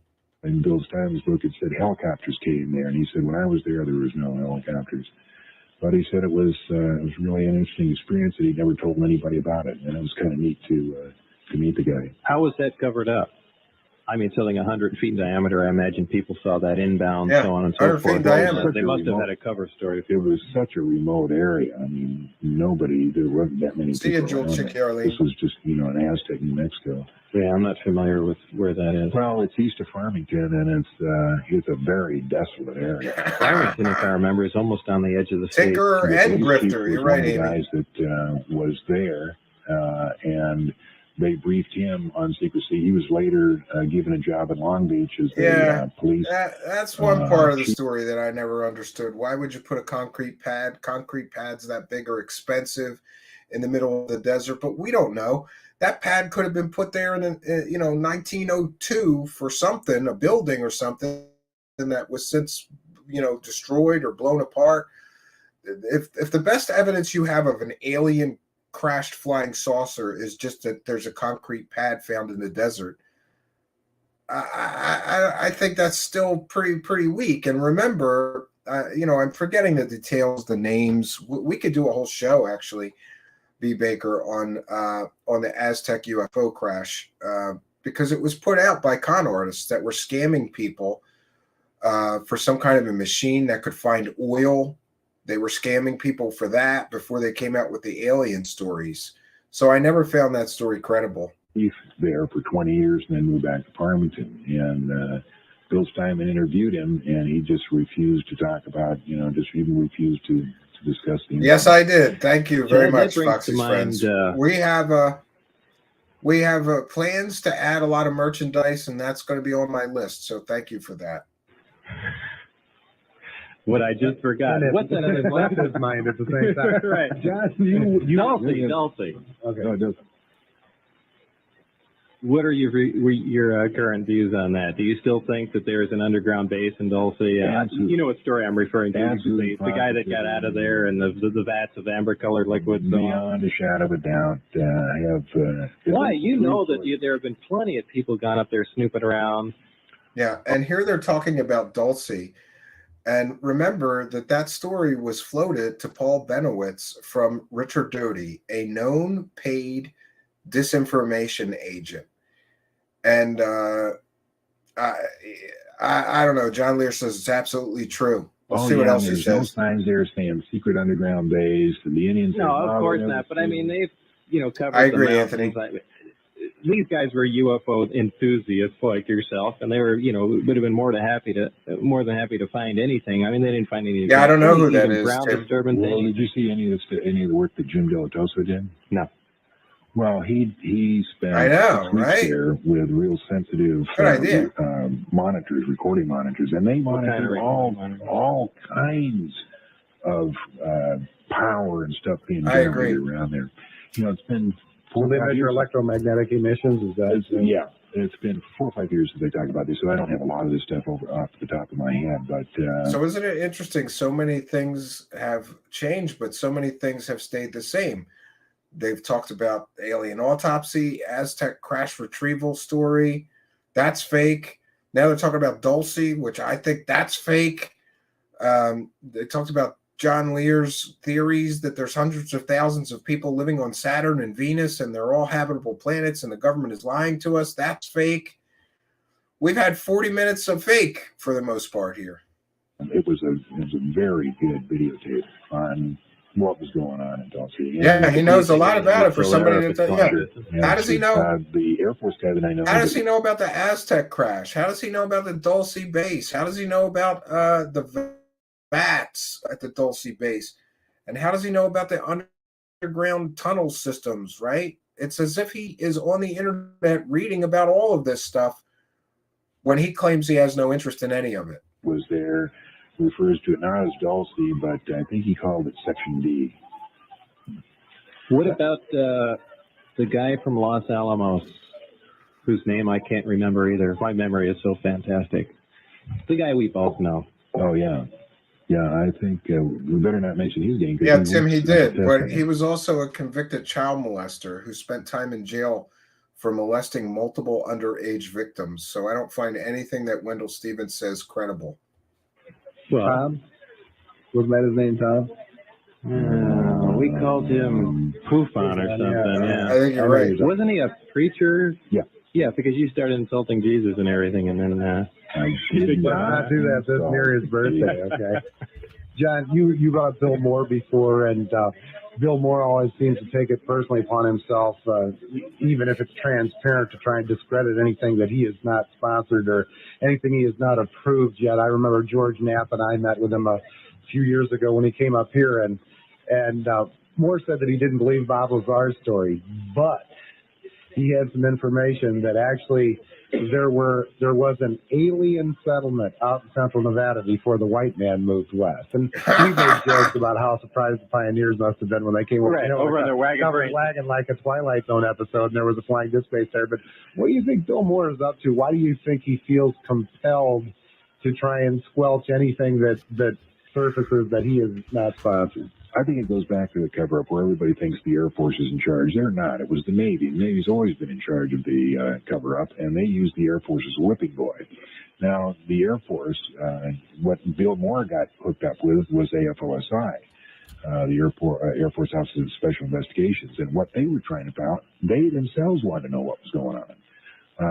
So they enlisted Bill to pass around, some good information, some disinformation to ferret out the truth. And I think he got mixed up with AFOSI, and they don't know what's going on. Mm-hmm. What was the disinformation that Bill Moore spread around? Yeah, interestingly, so this is when Bill Moore, for those that don't know, writer of Behold the Pale Horse, once a supporter of all kinds of alien and UFO theories, later in his career started saying that it was all fake and it was all government disinformation. And you notice that John Lear said, he got mixed up with the Air Force Office of Special Investigations. He means he got mixed up with Richard Doty. And Bill Moore came to believe that all the alien and UFO stuff was just cover for black projects. Something that a lot of people still believe to this day is entirely possible. But a lot of these UFO hucksters were pissed off at him at the time because he was going around showing everybody how many of these UFO stories and fairy tales were fake. And the people like Lear, who were making a living on UFO conventions, didn't like him doing that. He claims to have fabricated the Benowitz deal and You're Dulce right. and there's a bunch of other stuff. Fabricated the Benowitz deal. Yeah. He was the one that supposedly fed Benowitz the information on Dulce. Huh. Okay. So, as we march down the UFO gossip list, what do you think of Linda Howe? I think A Strange Harvest still stands. When it came out in 1979 or 1980. That was very good. And it was a great film, and it was down to earth, and lately she's been called every name in the book. Here we have Bob Lazar, who claimed he never had an interest in UFOs or aliens before he worked on Crash Flying Saucers. Bob Lazar just said that was a great film, and I believe that A Strange Harvest was from 1978. So what's a guy who has no interest in UFOs or aliens before he worked at Area 51 doing watching a alien UFO themed film from Linda Moulton Howe in 1978? This, my friends, is why these things are disappearing from the internet. Little nuggets of truth like that. The narrative that we have all been spoon-fed about Bob Lazar having zero interest in UFOs can't be true.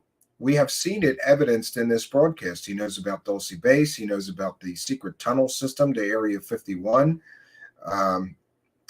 He knows about A Strange Harvest and says it was a great film. What's he doing watching that film before he worked at Area 51 when we were always told he had zero interest in aliens and UFOs? No, Bob Lazar was a UFO guy his whole life. He was interested in UFOs his entire life. Because she has gotten UFO researcher syndrome and spread out, and now she speaks her mind on crop circles and numerous other areas as pretty much a correspondent. Do you think that that Linda has degenerated or deteriorated as a credible info? I haven't heard what Linda said in the past year. Yeah, a big deal about an asteroid running into the Earth. Yeah, I remember it. That was about 4 or 5 Because that's when years ago. it started calling her Chicken Little. Yeah, on the internet, I read that she was on the Shots on fired a radio show here in town and played an audio tape of a crowd of people running from Bigfoot. So, you know, it happened. Oh, that's right. She's on. It's on that other Art Bell show. I don't know. I've never heard Yeah, it. that's pretty bad when you've got John Lear talking about how ridiculous your stories are, right? I just see people talking about it on the internet, and yeah, I haven't heard. But Strange Harvest, both the book and the. I agree, Amy Collins. That's where he saw the bone scanner from. And this guy comes on, Bill Cooper, and he says, I can't vouch for all of what Lear says, but I can vouch for 50% of what he says because I saw it in the Navy. So I got invited Bill up, and I talked to him. He said, yeah, I worked in the office of Pearl Harbor. And he said, I was helped the briefing team get out the projector. Now, later he became part of the briefing team, but all he was the guy that brought the projector up. And he said he had keys to the safe, and he would sit at night and read these documents. And that's, you know, where he originally came. Yeah, that's another thing. For a guy not interested in UFOs, he had a license plate that said Magic with a J, MAJIC, which stands for Majestic 12. There's all kinds of indicators that we were lied to, and the original narrative is crumbling. Came up with a lot of this stuff. So we talked for a while, and unfortunately, I think I contributed to his downfall because I gave him copies of all my... I believe that, XXX. I had collected. That's true. And that one's true. Maybe a month or two later, not only could he vouch for 50% of what I said, he could now vouch for 150% of what I was saying. And by the way, this is a little known fact, and it's sitting in my driveway, and I really got to get to it someday. I'm just going to give it away. I have not his personal, Bob Lazar's personal Corvette, but I have the same year and model that he had. Different color, though. Mine's white. And that thing has been rotting in my driveway since I moved here 2.5 or 3 years ago. I barely started it. I got a car cover for it just so that I don't have to look at it. Someday, my brother's a mechanic, and usually when I have something like that, I just give it to him, but even he doesn't want it. But interestingly, I don't know how, but I ended up with the same year and model of the Corvette that Bob Lazar once had, and was very proud of. It just went from there. It just got so far out that it was ridiculous. But Bill Cooper did start out, and he honestly did see those papers in the Navy. Mm-hmm. Yeah, well, that's very easily explained because Bob Lazar and Gene Huff and Lear were all something like 35 or 40 miles away from actual Area 51 proper, where they filmed that stuff. And from that distance away, you are not seeing a flying saucer. You're going to see a light in the sky. And many people believe that the lights in the sky they were seeing were simply the Janet airline flights, which come in every hour into Area 51, sometimes several times an hour. So from 30 or more miles away, you're going to see lights in the sky over Area 51 or approaching Area 51. Doesn't mean that he knew when the test flights were. It might mean that he just spent some time out there and saw lights in the sky every hour and knew that he could fool people. And there's all kinds of other problems with that original video they made, including when they said it darted back and forth in the sky. It seems pretty obvious to many people that they moved the camera, to make it appear to have movement. And if that's all you got from a convicted pimp, provably convicted pimp, fake scientist who lied about his education, who lied about his work history, who lied about being a scientist at Los Alamos, we now know that all of that is fake. He was never a scientist at Los Alamos. His former supervisors have come forward with on-the-record interviews, all saying he was not a scientist. He was a low-level electronics technician from Kirk Meyer. And by the way, Kirk Meyer only hired low-level electronics technicians. They never hired physicists for the lab, just technicians. So, lights in the sky and three guys who are all making money from the story. John Lear, remember, was running these UFO conventions, and he would drag Bob Lazar to them, and people would pay good money to hear John Lear and Bob Lazar retell parts of the story.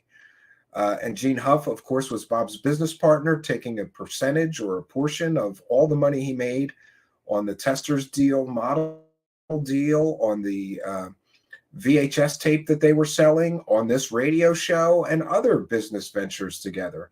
So if that's the best evidence they have, a video of some lights in the sky that you could never tell what it is.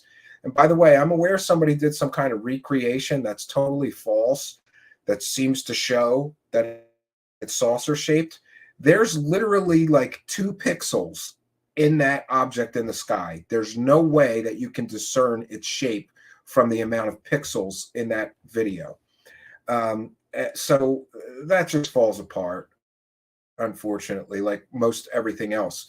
Under scrutiny, all of the so-called Bob Lazar evidence turns out to be fake or easy to explain away as not really evidence, right? Not solid evidence anyway. If I remember correctly, amongst those favors, he said he saw and now they're trashing documents Linda. about that the military was actually involved in the Kennedy assassination. Now, they may have been involved. I saw that, Foxy's but friend. I They'll find play it it on a difficult to future believe that show. there would be any hard copy alluding to that laying around that a chief petty officer could get in and read. Called a Don't you C4 find that hard to Corvette. believe? Yeah, but as he told me the story, he had the keys to safe where all this was locked up. And I think the Kennedy thing was one of the things Congratulations, Dome Busters. before Twitch. all this rest of the information got mixed up in. And I am sitting here with 2 imposters. You guys are never this nice off the radio. I am just dumbfounded. Listen, we got to talk about something. so Cooper was the assistant to the. Yeah. Okay. So here, Rich. Here's a challenge for you. Go to Los Alamos and find me anybody else that was hired as a technician and then became a senior staff level physicist. Don't you think the people that were his bosses, who, by the way, were his bosses the entire time he was there, he was only there for a short time. Don't you think they would know if a technician suddenly rose through the ranks and became a senior staff level physicist? I think they would know. And by the way, they were his supervisor the entire time that he worked at Los Alamos. And they said he was a technician for the entire time that he worked at Los Alamos. And here's another thing. Once while walking around there with George Knapp with camera in tow, he saw a satellite dish and he said, "Oh, yeah, I remember putting that satellite dish in." That's not something that a senior staff level physicist does. That's something that a low level electronics technician does. And besides, he was never a direct employee of Los Alamos National Labs. Los Alamos National Labs, if he had become a staff physicist, he would have been an official Los Alamos employee, and he was never a direct employee. He was always a subcontractor from Kirk Meyer. This has all been confirmed by multiple witnesses. Multiple of his supervisors at the lab confirmed he was always a technician. He was never a physicist, let alone, remember, a senior staff level physicist is the top of the food chain at a lab like that. A senior staff level physicist would have, I don't know, 10 other physicists working under him doing the actual experimenting and projects, and a senior staff level physicist would just oversee all of those other people conducting the experiments and things.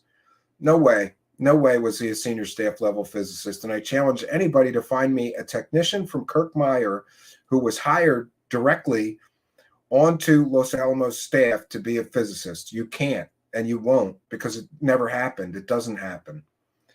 Unfortunately, Bob Lazar lied, and George Knapp lied, and Jeremy Corbell lied. And notice that they don't want to address these interviews done with verifiable on-the-record sources of people that were Bob's supervisors at the lab.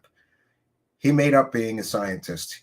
He was never a real scientist. You need a science degree to be a scientist. He can't prove that he has a real science degree, except from Degree Mill Pacifica University, which is, one of those places that you give $300 to and they send you a fancy degree to hang on your wall and fool your stupid friends with. It's not a real degree. Further, he would not have been accepted into a prestigious university like MIT or Caltech with a Degree Mill bought degree from Pacifica University. I have that from on-the-record sources in admissions at MIT and Caltech. Further, the master's degree he claimed to get from Caltech, I believe, was electronics technology. They didn't have a master's degree in electronics technology at the time he claimed to get that degree. His education is fake. His work history is fake. It's all a scam. And I'm sorry to tell you that, but this is after many, many hours of carefully researching these issues. And these are the things that Knapp and Corbell don't want you to know. And right here, you are repeating their talking points, their excuses.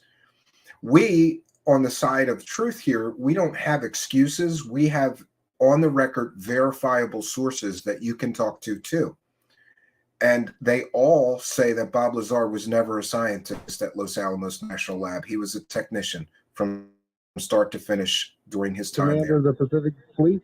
Do I remember that correctly? No, it's been 6 years since I talked about that. The first time Cooper said anything, or the only thing I ever heard him say directly, was at your house, John, and the only thing he had claimed at that time was that he was on a ship and saw a UFO come out of the water, tumbling into the sky, and that was it. And later it came tumbling back down to the water, and 2 years later that object had become the size of 2 aircraft carriers. Right.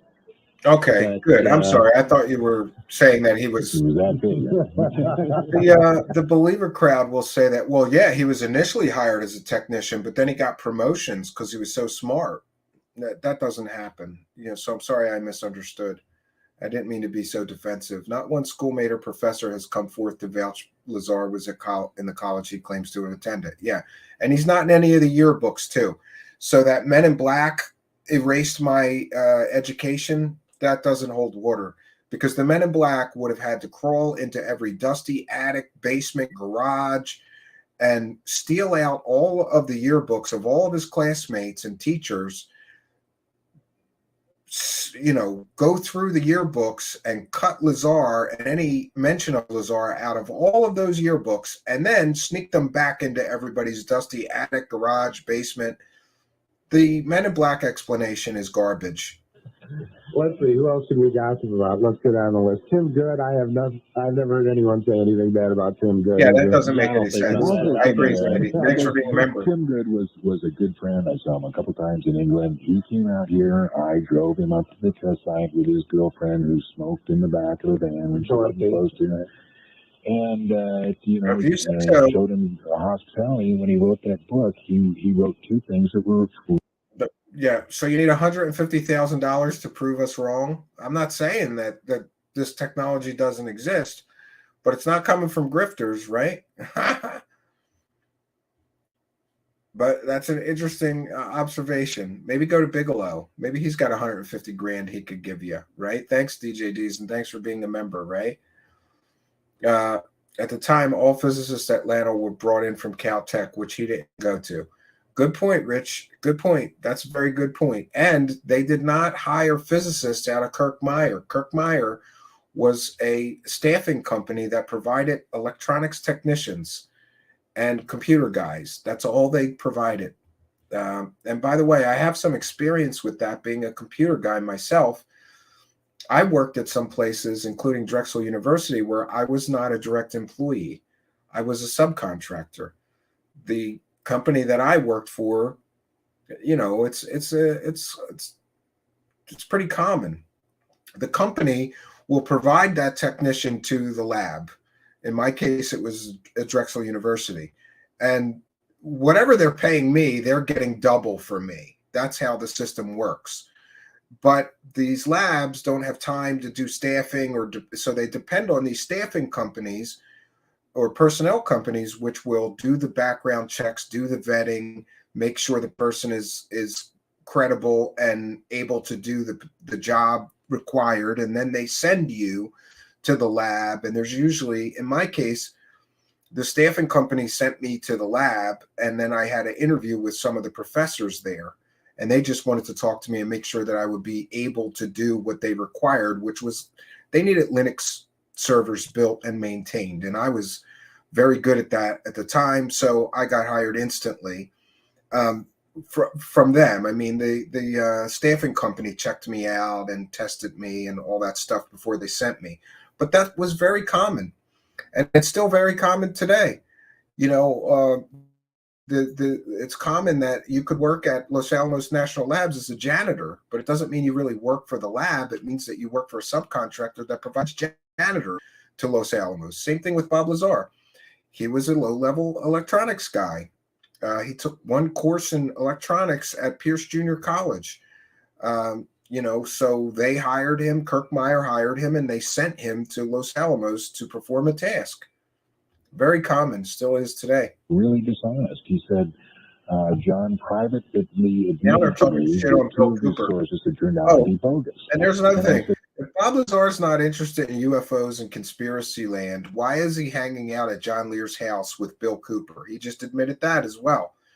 The evidence is stacking up. And again, this is why that people who are still selling this story today want all of this old stuff off the internet, so that you can't use it to contradict their false statements that Bob Lazar never had any interest in UFOs or aliens or conspiracies. Who would those two sources be, Tim? And he said, well, one is Bill Cooper. I said, Bill Cooper was never my source. I was his source. And the other one was, he said, Benowitz. And I said, I've never thought that Benowitz was wrong. I always thought that Benowitz was correct about the stuff he talked about. So he promised to retract it in his next book, and he never did. So I still have mine in a box somewhere, Tim. Good. So what do you think of the push nowadays? They had the budget office investigating the Roswell crash, and it seems to me that the opponents of the Roswell crash are a lot more vociferous nowadays. Now that Jeffrey Marcel is dead, definitely not. They walk on his grave. They act like he's an idiot, a moron that he wouldn't have known what was going on. I'm specifically speaking. Just for the sake of argument, listen, if all you had was a community college associate's degree, because community colleges generally only offer 2-year degrees. not even a full bachelor's degree. You can't get into a master's thesis program until you have at least a bachelor's degree and good grades as well. And Bob Lazar had terrible grades. He was in the bottom fifth of his class, right, in high school, and he took a few courses at Pierce Junior College. He could never have gotten into a master's program at any college, let alone a prestigious university like Caltech or MIT. This was all window dressing to sell his fake story. His education is fake, 100% fake. Of the Project Mogul balloon story. Don't you think that they're going way overboard and trying to discredit Jesse Marcel's intelligence? Yeah, but the thing Now is, they're talking about Roswell. Again, some things never change. I don't think we're ever going to know the truth. I don't think it's in the cards ever. Yeah, the lie by omission, Rich, you're right. Like I just heard the other day, oh yeah, April's going to be it. They're going to start releasing information. I don't think that they ever intend to tell anybody, because the problem is the first little bit of information will lead to more. I mean, people. Why are you spending 3 years though at a 2-year college, right? To get in this, did he even get in? I think maybe he got an associate's degree, but it took him 3 years to get a 2-year associate's degree. Then he's supposed to be a genius physicist. They want to know more and more, and they can't. Listen, a genius physicist would not spend 3 years at a local community college, Victor. And by the way, I want you to email me, Victor, because I have some questions for you, and I need to talk to you about a project. So I hope that you will email me. Can't tell them the whole story. And why is that? Well, what do you think that the top 2 or 3 determining factors are? I mean, I think we're beyond the point where they think people will go crazy. I think that there's nothing to do with it. All right, the first 150 grand I get, I'm going to give to you, Daniel. It's the fabric that holds society together. People fear a God, fear that if you do something bad, there will be retribution. If you were to remove this religious factor, they think that society would start breaking down. Yeah, interesting that they're talking about Roswell. And here we get John Lear telling that age-old story that we've all heard millions of times about why they keep it secret, because they're worried that religions will break down, society will break down, and it'll cause too much problems in society if people knew we're not alone in the universe. I disagree. I kind of think that if disclosure were announced tomorrow, if disclosure were announced today, I still have to go to work tomorrow. I don't think very much would change. Would we maybe change our attitudes towards our fellow human? Hopefully, but I don't think anything would change. So I've never agreed with that explanation of why they keep this stuff secret. The first thing comes out like, oh yes, we recovered saucers from somewhere, but we don't know where.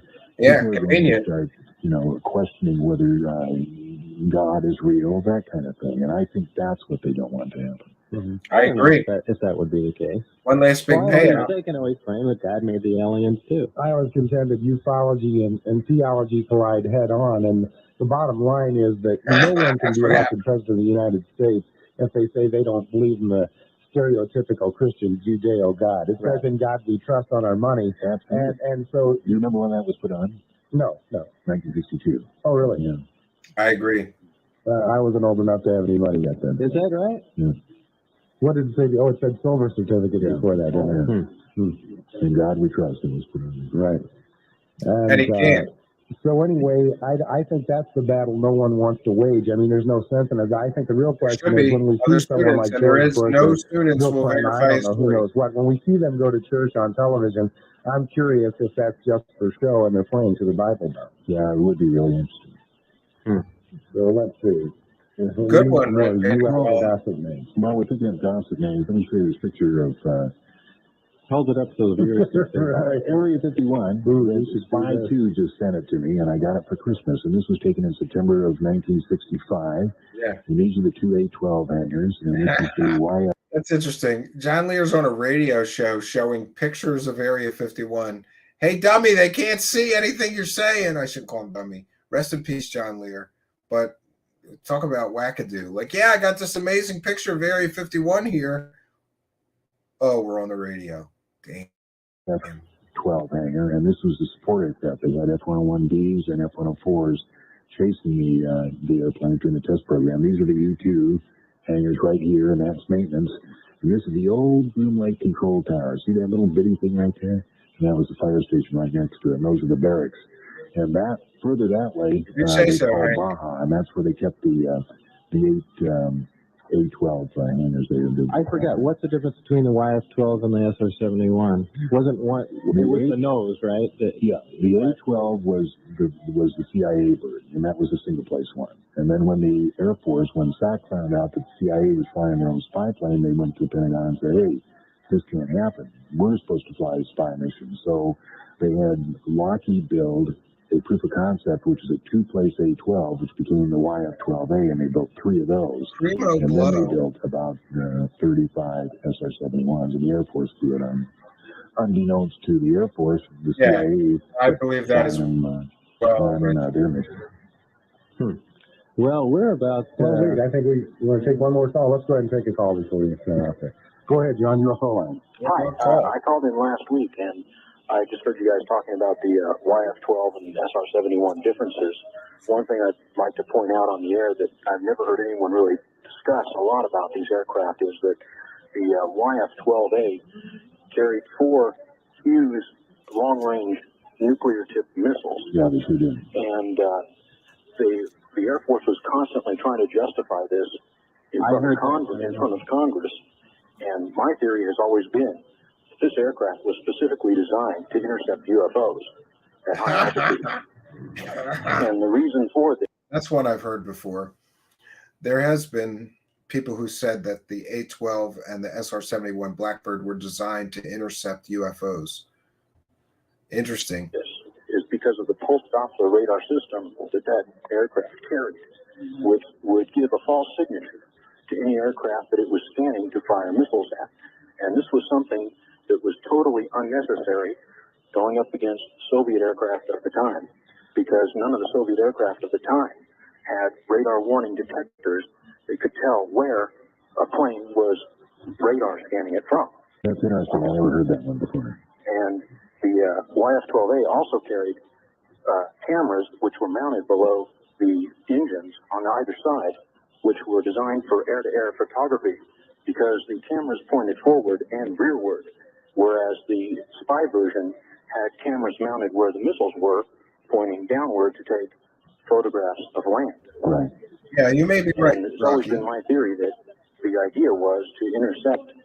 But the problem is, he said that he did master's thesis in magnetohydrodynamics. There's no master's thesis on record.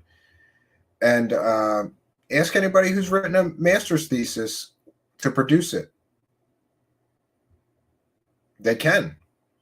Master's thesis is like 6 months worth of work. It's like writing a book. Are we supposed to believe that he just can't find it, right? And they wiped it from the records? That Men in Black explanation for why his education disappeared is ridiculous. Bob Lazar is a convicted pimp fake scientist. He's not a scientist. I'm sorry. He's just not a scientist, right? If he was a scientist, and here's another point. On the Element 115, he said they did every conceivable test imaginable. That would mean that they tested it for, they tested it for what elements it was composed of and what the isotopic ratios were. And if that's true, he should be able to reproduce it, but he can't. Just like he can't have a particle accelerator in his bedroom, but he claimed that he did. UFOs, because this thing could travel at Mach 3, and UFOs could generally have bursts of speed up to Mach 4 from a sudden stop. And this was our best hope at the time of using something to do this. Well, that's a whole conspiracy theory. We only built all those spy planes not to spy on the Soviet Union, but to catch UFOs. There was just nothing else available to even attempt it. What would make you think that UFOs would be vulnerable to missile attack? Well, if you used a pulse Doppler radar system and you were scanning them, they wouldn't be able to tell exactly where you were scanning them from. And if you fired a missile, if the missile was going at Mach 4, which it had to because the plane was traveling at Mach 3. You're assuming that the craft are flying conventionally. Right. If they're just hovering there. It would be a stroke of luck. This is what they would be hoping for. You've got to realize that this was the best they could do. So that's the first I've ever heard I'm of going it. to check with Spies. Yeah, Bob Lazar has said that he used to run it on the highway. And then also there's the salt flats out in the desert.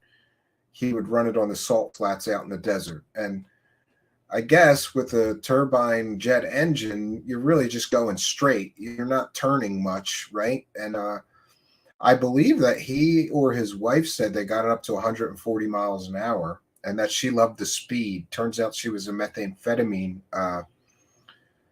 addict for most of her life and hung out with the Hells Angels. So interesting, right?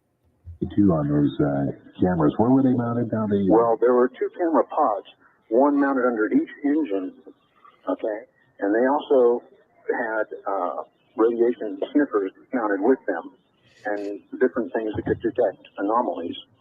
We'll check that out.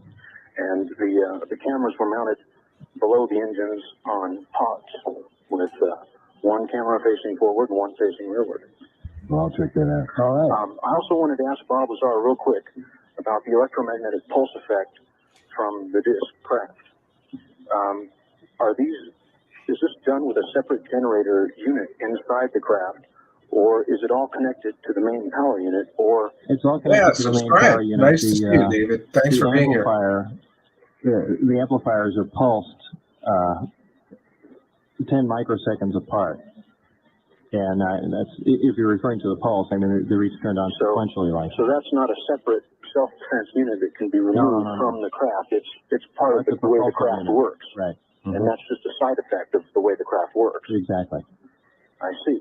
I also have information concerning a new warhead that the United States Air Force is putting on the new Advanced Cruise Missile, which is an electromagnetic pulse warhead. This came out in an issue of, I have the magazine around here somewhere. Well, any nuclear warhead will produce an electromagnetic Well, yes, but this does it without a nuclear charge. This does it using an electromagnetic coil and a small explosive charge just enough to destroy the missile. The idea is that this thing will produce EMP pulse missiles are kind of known to exist now, but this is back in 1995 when nobody knew what that was. A massive electromagnetic pulse that it would, be used against headquarters installations, financial targets where you want to disrupt money systems. Yes, we'll talk about that. How they achieve that? I don't know, but it's been published in a magazine. Here it is. Here's the article. It's in fact. What magazine is it in? It's in an issue from July, August 1993, Journal of Military Aviation, Volume 2, Number 4. And it has a special thing in here on the upgrades. Yeah, I wonder what it tastes like, right? And it says a recent addition to the ALCM is the so-called non-lethal or disabling warheads, which are well suited for regional or low-intensity conflicts. The Air Force has disclosed the development of a non-nuclear electromagnetic pulse generator. No, he was a full partner in the brothel. There have been various stories that all he did was help them with computers or whatever. He was a full partner in the brothel. And he and his wife bought into the brothel, and they were full partners with the madam. So, and at various times, George Knapp has said different versions of the story. In some versions of the story, George Knapp says that Bob Lazar called him up and told him that he bought a partnership in a whorehouse. And by the way, that whorehouse is right on your block. It was right in George Knapp's neighborhood. An EMP burst is generated by creating a magnetic field in a coil and then compressing it via conventional explosives. Okay, well, thank you for the info. We have to end UFO line for the night, but thanks for the call, and give us a call another time. We'd like to thank everybody for listening and thank our guest, John Lear. John, I hope you'll come join us again. I sure will. And we'd like to wish everybody a Merry Christmas, and we'll see you December, next time. so Merry Christmas. We will. And there we have it. Bob Lazar, John Lear, and Gene Huff's Lost UFO radio show from December 1995. And that was incredibly interesting. And by the way, I wanted to listen to this and bring you with me. So we've got time for comments and questions on this. I think that this was interesting for several reasons. The first reason is that in this interview, we get to see that Bob Lazar is very well informed about UFOs and aliens and all the stories going around at the time. For a guy who has no interest in UFOs, he seems incredibly well informed about these these events going on, what stories people are talking about, including alien autopsy film, the Aztec UFO crash, Dulce Base, New Mexico, tunnels to Area 51, Bill Moore, and what's going on with him, and more. Oh, and by the way, I think I got Bill Cooper and Bill Moore confused at the beginning of the broadcast, so I apologize. Bill Moore was a well-known UFO researcher that researched Roswell, etc., and he was the one who got involved with Doty and started spying on the UFO community. Bill Cooper was the guy who wrote Behold a Pale Horse. Let me just check just to be sure. Some of these guys, Behold a Pale Horse book, yeah.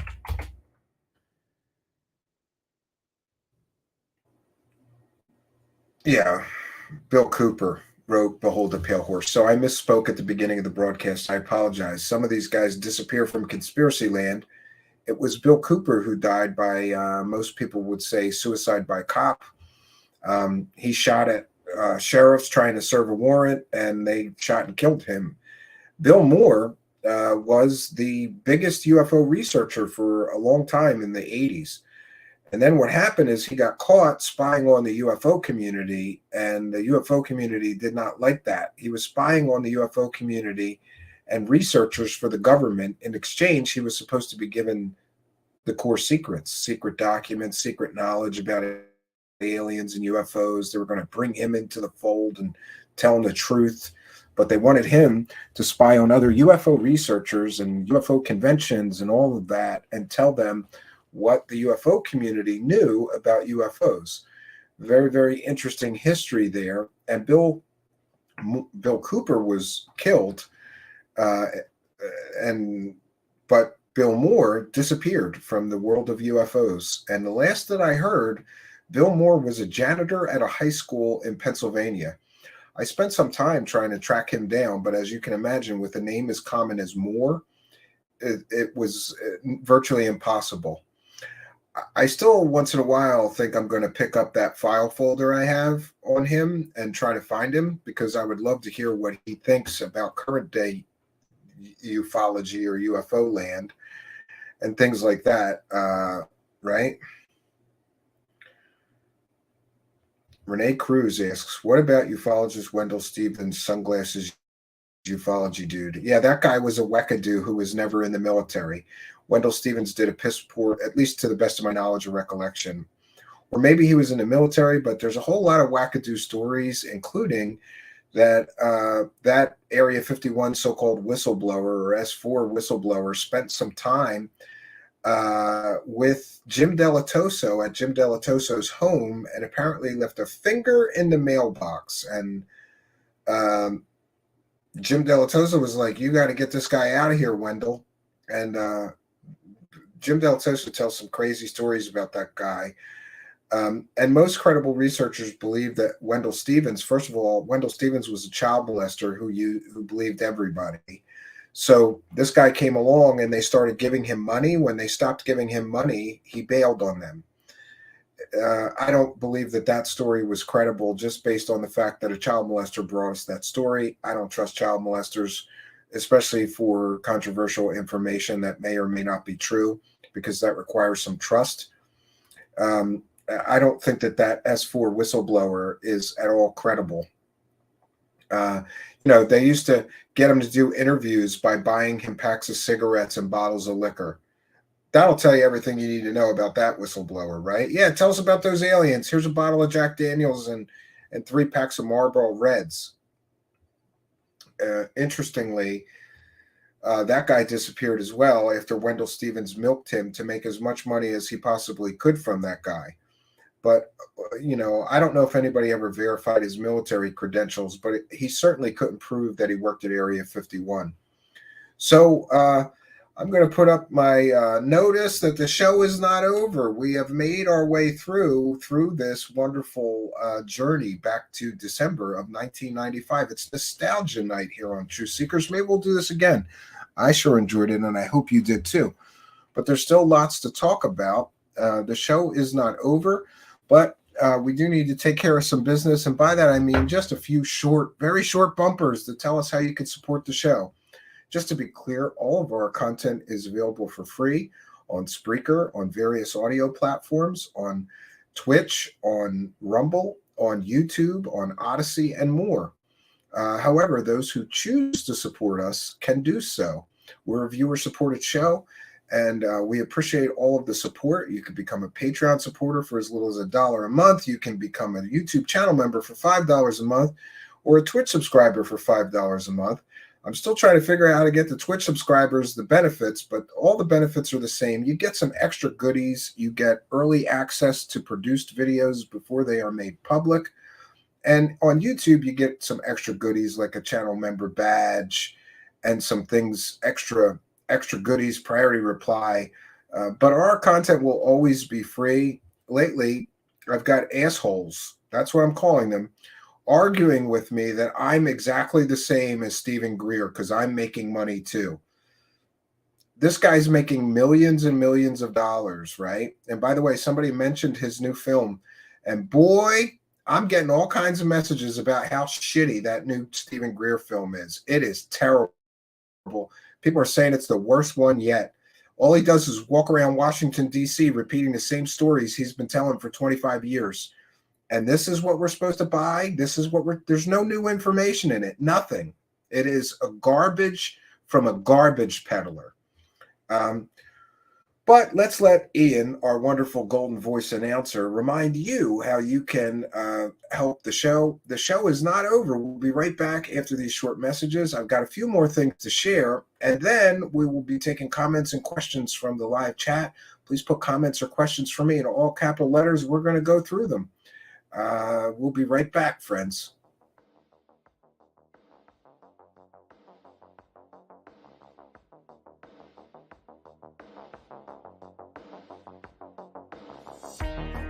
Truthseekers is a viewer-supported show. Wonderful people like you who enjoy this show send pledges in the form of super chats, super stickers, super thanks, PayPal, or Cash App. Instructions for how to help are in the description. You can also join our Patreon, and for as little as $1 a month you can get extra content. Patreon supporters get a backstage pass, early access to all our production videos before they are distributed publicly, Stephen Campion's music, private writings, a monthly show journal, and more. You can also become a YouTube channel member for $5 a month. A YouTube membership includes all of the Patreon benefits, plus a special members badge, priority reply to video comments, and the live chat, plus a monthly members-only video. We thank you all, kind and generous benefactors, for supporting Truthseekers. Thank you for your generosity and support.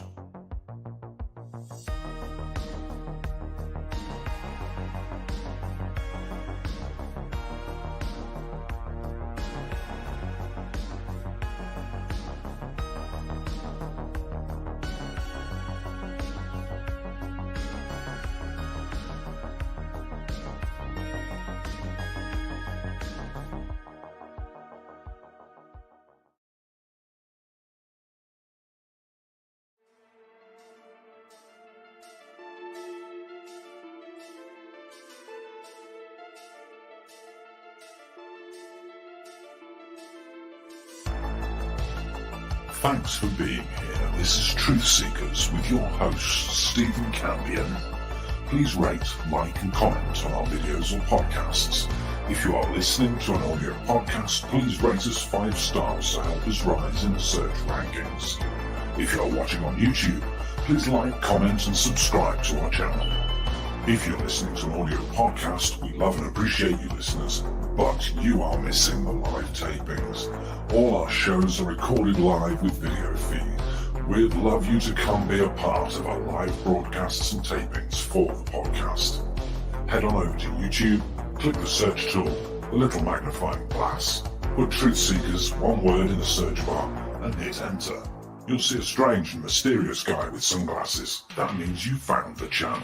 Go there, smash the subscribe button, and hit the notification bell to receive up-to-date info on our YouTube channel.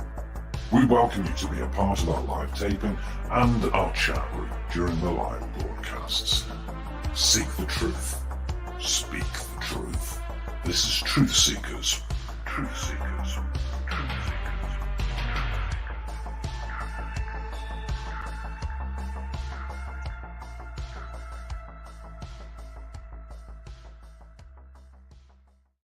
See, that wasn't so bad. Now, there's a few more things I need to remind you of.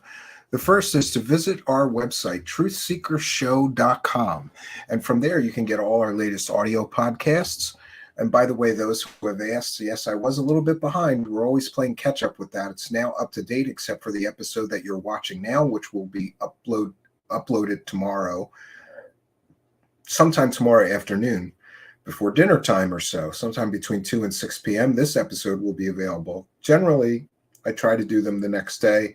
Occasionally, I get one day behind. We're all up to date now on that. You can also watch all of our videos and sign up for our email list. And that is very, very important because with increased censorship, you never know. I don't want to lose touch with any of you. So please go to our website, truthseekershow.com.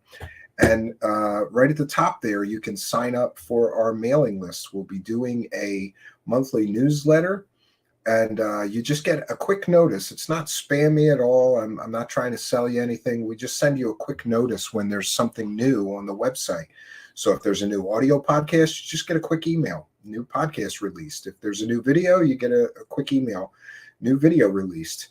For all you people who tell me you don't get the YouTube notifications, this is a great option, and hopefully will help us to stay in touch in the event of this censorship gone mad that many channels have dealt with.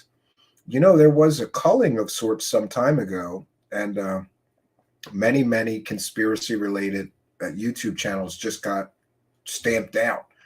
Luckily, we're still here. We survived the great culling, right?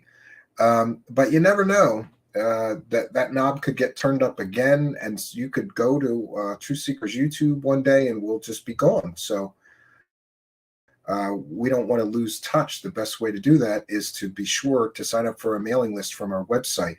There, I'm getting the list of all those email addresses, and we'll be doing a monthly newsletter about what's coming the following month. And I will definitely be starting that. The newsletter will be out to anybody on that mailing list by the end of the month. I'm going to make that part of my end month routine, along with, trying to upload more stuff to Patreon and the members only section. Also, this new show format, Truthseekers Presents, we debuted one today at 2 p.m. Thanks to everybody who showed up, but I screwed it up and somehow cut off 4 minutes of the end of that video. I have it in the edit to render, but I don't want to render it at the same time we're doing the show because that sucks all the processor and it might have affected the show's broadcast. So it'll take about an hour to render, and then I will make that available immediately. We've got some other of these new formats. So going forward, we're going to be doing 4 live shows a week, Monday through Thursday at 9 p.m. Eastern Time.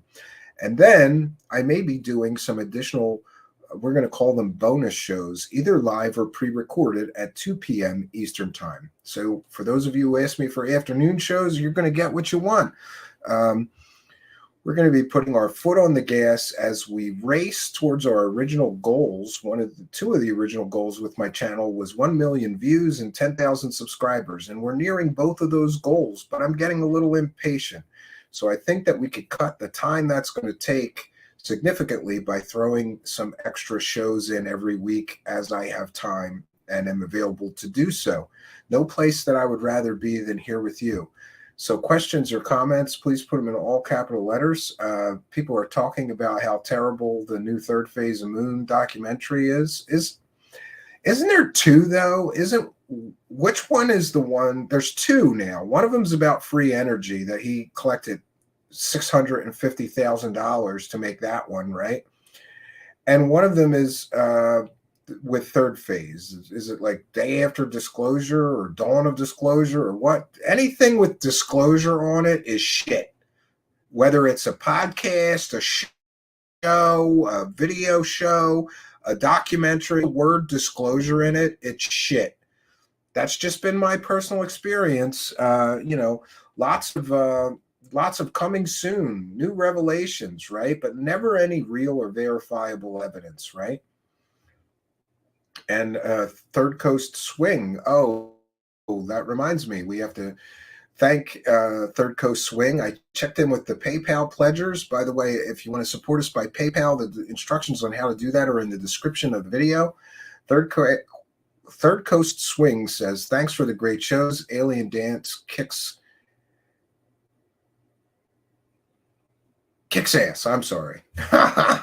Well, thank you, Third Coast Swing, for the kind and generous PayPal pledge of $5. Thank you for your kindness, your generosity, and your support of the show. It is much, much appreciated. And we thank all of you kind and generous benefactors. We read every single super chat.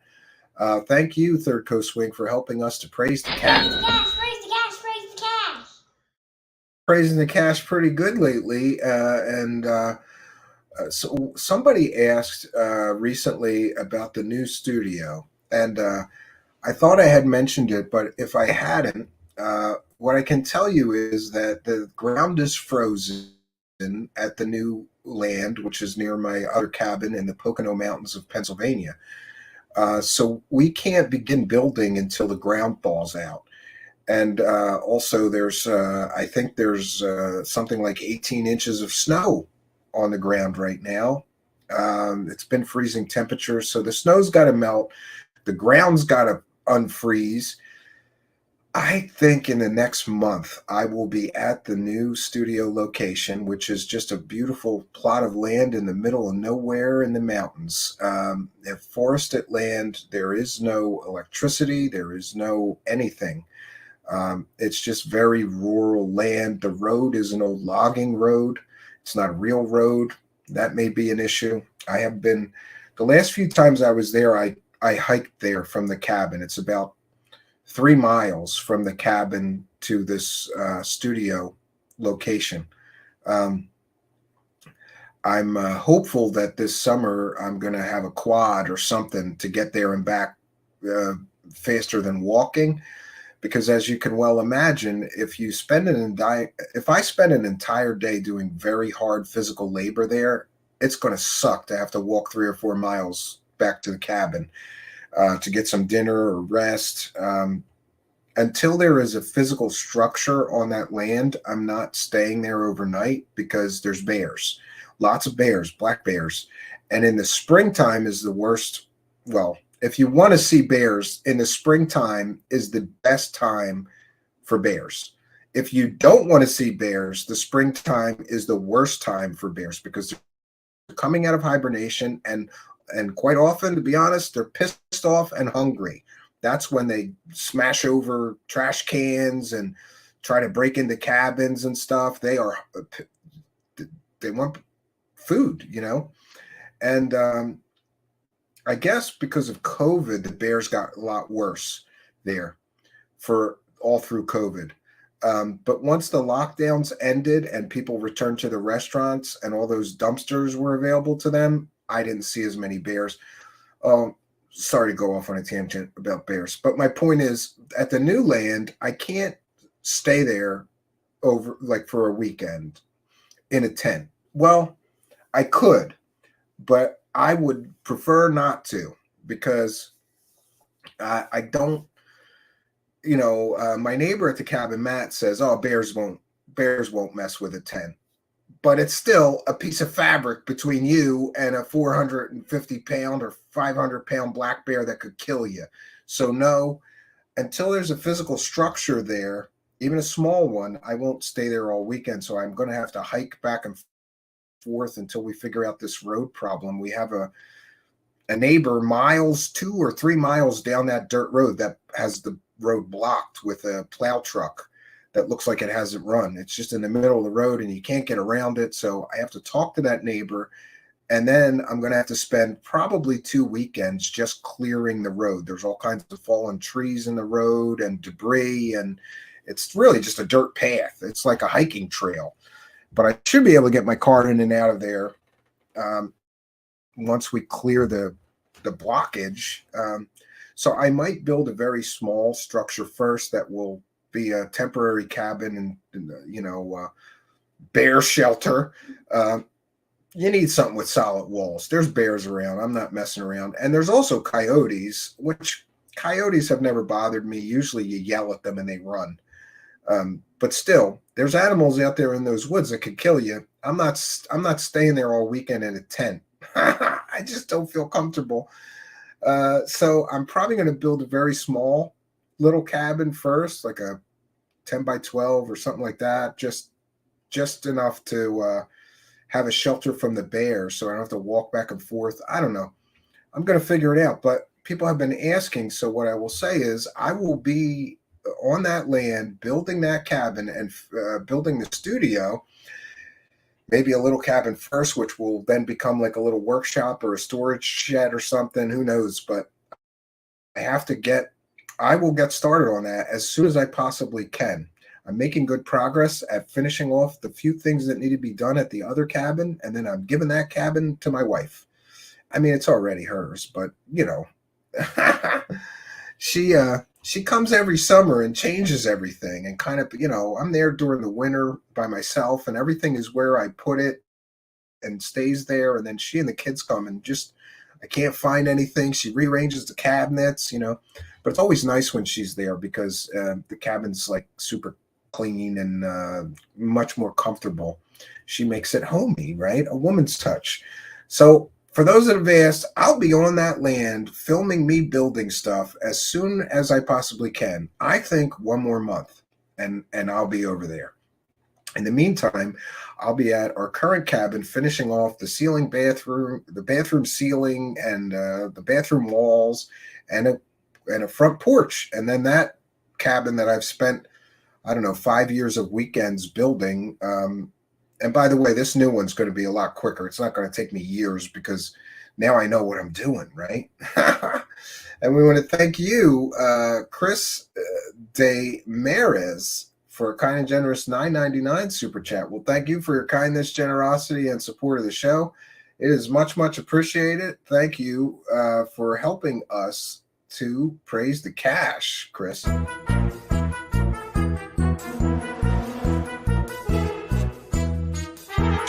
You're watching Truthseekers. Praise the cash, praise the cash. May us all be as happy as that child is when he sees us praising the cash, right? Yes, Chuck Bam. Well, no, forget about bear spray. I'm going to have a bear gun, right? Bear spray, yeah, no. I'm going to have a big old gun, right? Big rifle, right? And I had one encounter with a bear at the other cabin, and it was my fault, but I got between a mother and their cubs, and the mother charged me.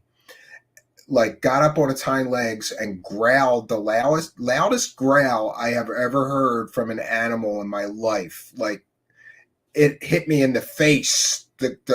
Like, this thing just screamed at me it was a mama bear, and I was very, very close to its cub. I didn't see the cub, and then the cub came out, and then the mama bear was off in the distance, but she saw me so close to the cub and freaked. So the mama bear got up on her hind legs and growled and then started running right towards me, growling, and I almost shit my pants, and I ran to the cabin. And my wife, I told her to get in the cabin when we saw the bears. She gets in the cabin with the kids. She locked the door. So there's a bear chasing me down, and my wife locked the door. But I learned, I was reminded of a very important lesson I learned in Boy Scouts and Cub Scouts, which is you never get between a mama bear and her cubs, because that mama is going to kill you. They're very, very protective, as well they should be. But I learned my lesson, and in the future, I don't trust in just bear spray. I am going to have a bear siren at the new place and a bear gun. So, and by the way, I never want to, just because I'm sure I'm going to get emails, I never ever want to shoot any animal. But if there's a rabid bear or a pissed off bear, there's one bear we see all the time. I always feel bad for him because he has a very bad limp. He's a male big bear. And he always is kind of growly and pissed off, but he kind of growls and then he saunters off like if he's in your garbage and you yell at him, he just, but bears can be very, very dangerous. If I have a firearm, I will feel like if there's a problem between a bear and me, I'm going to win. But you're in their environment. So I respect the bears. I like them being around, and I will never shoot one unless I absolutely positively feel like my life is in danger, like that time I got charged, right? Rent or buy a sea container after the studio is built for use in storage, or bury it for a bunker. Yeah, I have that on my list, Sandy Smith, cargo containers. Yeah, there's a place not far from the cabin that will bring a cargo container and drop it right where you want it. And we're looking into that. I even considered building the studio out of cargo containers and just lining it with logs or something, or log siding, right? Look out for Dogman. Yes, there's believe it or not, near my cabin, there's sightings of Dogman and Sasquatches, right? Eric, the Awakening Man, was supposed to come and go looking for Bigfoot with me sometime, right? I was joking with him that we're going to put up a separate little cabin and call it like the Pennsylvania Sasquatch Research Center and make him the president. Put Jimmy to work on the cabin. Yeah. Yeah, my wife was a mama bear too. Yeah. I feel bad for anybody that threatens my children because, yeah, she's a mama bear. She'll kill somebody that messes with her children.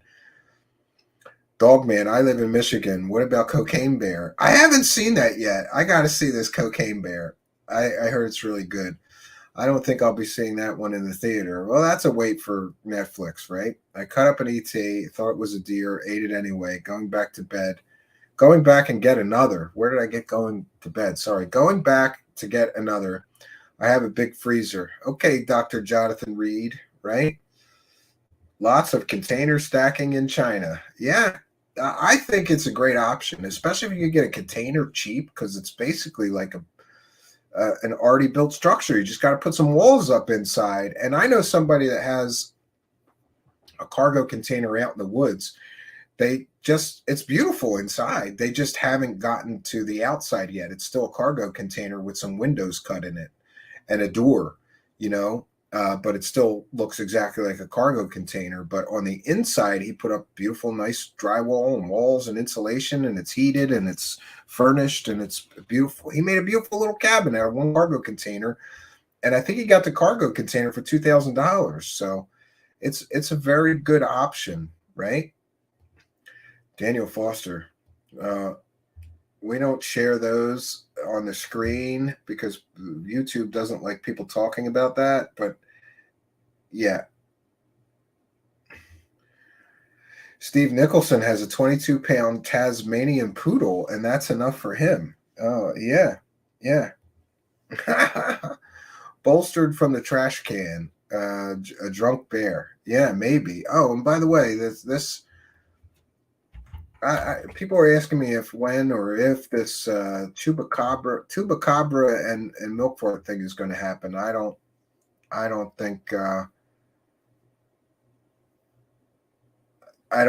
that's going to happen because now they're just arguing over who canceled and how many minutes was it before he canceled. And just to be clear, and by the way, I just want to point out, I'm not siding with either milkfart or chupacabra, but if you ask me, Chupacabra is ducking it because he said he would do it, and then 38 minutes later he timed it. He said, "Oh, I have a scheduling conflict. I can't do it." At which point I said, "Okay, what about Monday?" And he didn't reply for a whole day. And then I said, "I could do it anytime this week," meaning this week we're in now, 12 noon to 9 p.m. Eastern Standard Time. Anytime you can do it. And he has not committed to doing it. Chupacabra hasn't. Milkfart, on the other hand, said, just give me a date, give me a time. I don't care when, I'll be there. So the ball is really in his court, Chupacabra. If he doesn't want to do it, I can't twist his arm. I think eventually we'll do a show and we'll just show all the evidence. And by the way, somebody put up a presentation on all this stuff on Chupacabra, and it's bad. Third Coast Swing says, oh, quick thoughts on Whitley Strieber, Steve. I saw his shock doc on Discovery. It was a well-made show. Not sure what to think of him. There was apparently tons of sightings in that part of upstate New York. I don't know. I'm on the fence with him. I interviewed him once, and here's what I can tell you. I liked him. I liked him as a person, right? I just liked him. And at least about his original story, when he was telling me parts of it, I did not get the impression that he was like making it up or that he was full of shit. But he, like most experiencers, he has no evidence. He has a story. He did sort of make aliens and UFOs his full-time living from communion forward. So that's a little suspicious to me. And I heard that he has said a lot of wackadoo stuff. When I interviewed him, we focused solely on his original story and his original encounter. Maybe we'll have him come back and do another interview. I would do that. Let me know what you think in the comments. Should we interview Whitley Strieber again? Isn't Cocaine Bear based on a true story? Oh, God, I hope so. I hope so. That would make it such a better story if it was based on a true story, right? Yeah. In Canada, there was a lady who scared off a mountain lion by playing Metallica at it. Yeah, they don't like loud noise.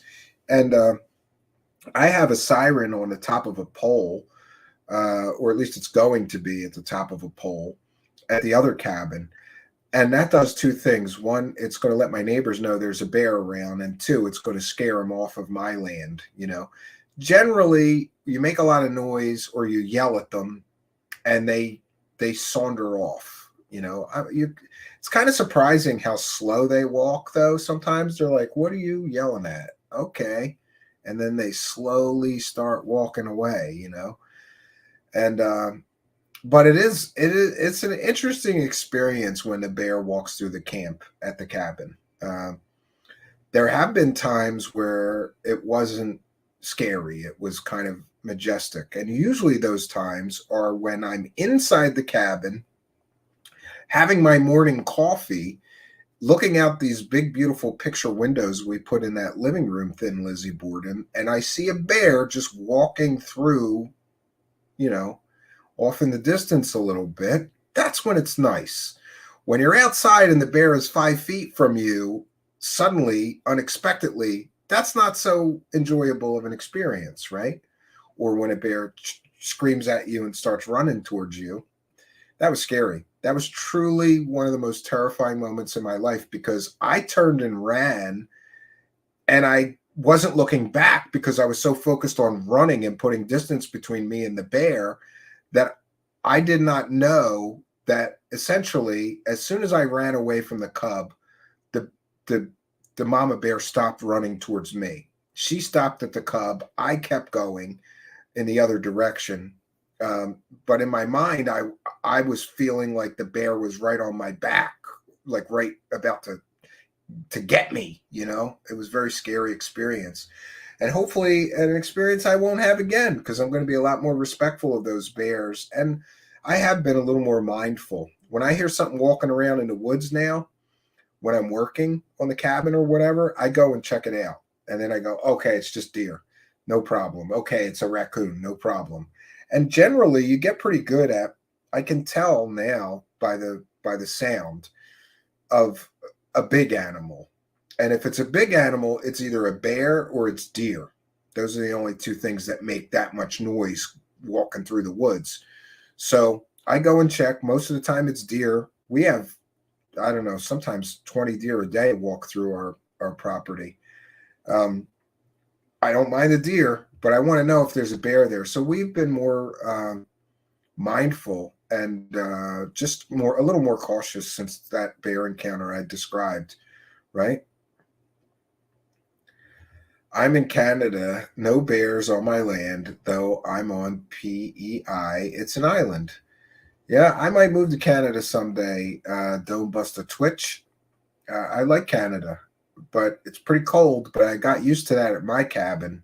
My cabin is about the same 8 months of winter, or at least 6. He says he wishes he had bears on cocaine here, though. That'd be fun to watch, right? Whitley does, man. However, I also believed in Travis, so I can't trust my intuition. Oh, there you go. I think the vast majority of people will not believe it's true or not care. The world won't end if it's all true. Yeah, I mean, you got to go to work every day, right? Bobby has nightmares about bears. Yeah, I've never had a nightmare about a bear. I had a real life nightmare. I really thought I was dead. I thought that bear was going to just like, you know how big the claws are, even on a black bear. And by the way, we don't have big, huge grizzly bears. We have black bears. Those are much smaller. If you have to get in a fight with a bear, you want to get in a fight with a black bear, not a brown bear or a grizzly bear or polar bear. You want to get in a fight. But they're still 4 or 5. They can be 400 or 500 pounds, and their claws are huge. Their teeth are huge, and they're vicious, especially when defending their children. So DJG says he has a dear friend that lives on PEI, and that's in Canada. Interesting. Yeah. We'll take a few more comments or questions from the live chat before we bounce on out of here. Tim Houston says, I think Whitley Strieber is honest. He introduced rectal probes into pop culture. Yeah, he talked about that in the interview. Like, if I was making this up, would I talk about aliens putting things in my ass? And I was just like, ooh, or something like that. I'm paraphrasing, but it was pretty funny. It was pretty funny. I have a Maine Coon that looks like a little boo-boo bear. That's interesting.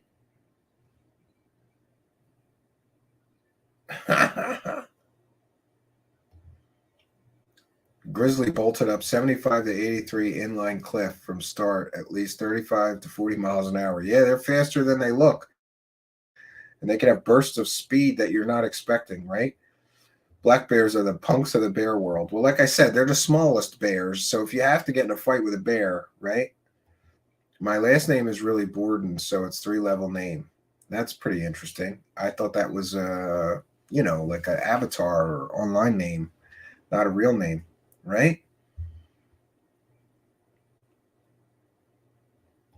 Nobody shadow banned you. Boy, the conspiracy minded. Nobody shadow banned anybody in here. If they did, I couldn't see your point. Good point on Whitley. Yeah, I don't know. When I interviewed him, I just liked him, but I really liked that book growing up, and I had just watched the movie, the Communion movie. That was an interesting movie for sure, right?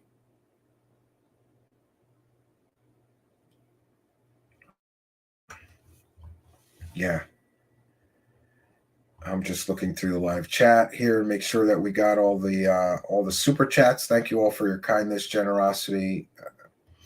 Have you included David Adair for amusement? Yes. Neo-Feudist Pugilist. We did one show on him and how ridiculous his stories were. Go to our main channel, hit that little magnifying glass, the search bar, and just put David Adair in there, and you can watch the show that we did.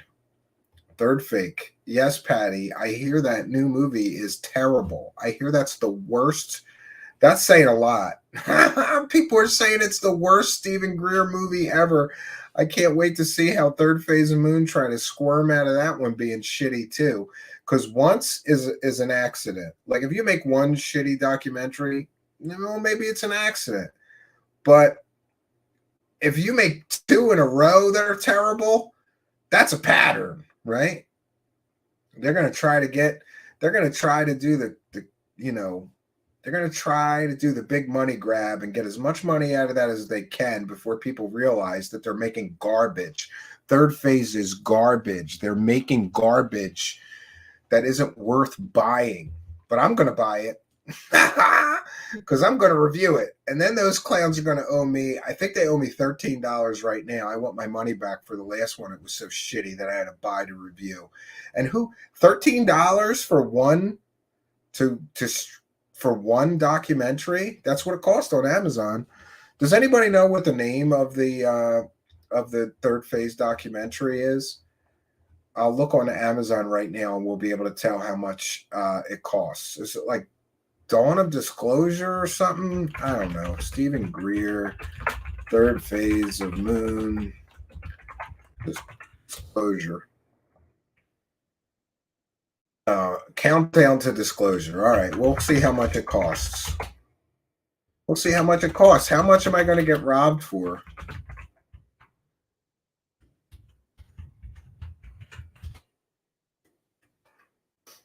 Oh, this one only costs $3. All right. Oh, it's $8 to buy. I always buy them, but starring Brent Cousins, Dr. Stephen Greer. Michael Sala's in this. Oh my God. Oh my God. We're gonna share this right now. Oh, I'm gonna rent this and we're gonna review this piece of shit. Countdown to disclosure. The secret technology behind the state space for. Oh no, that's the old one. What's the new one called? Does anybody know?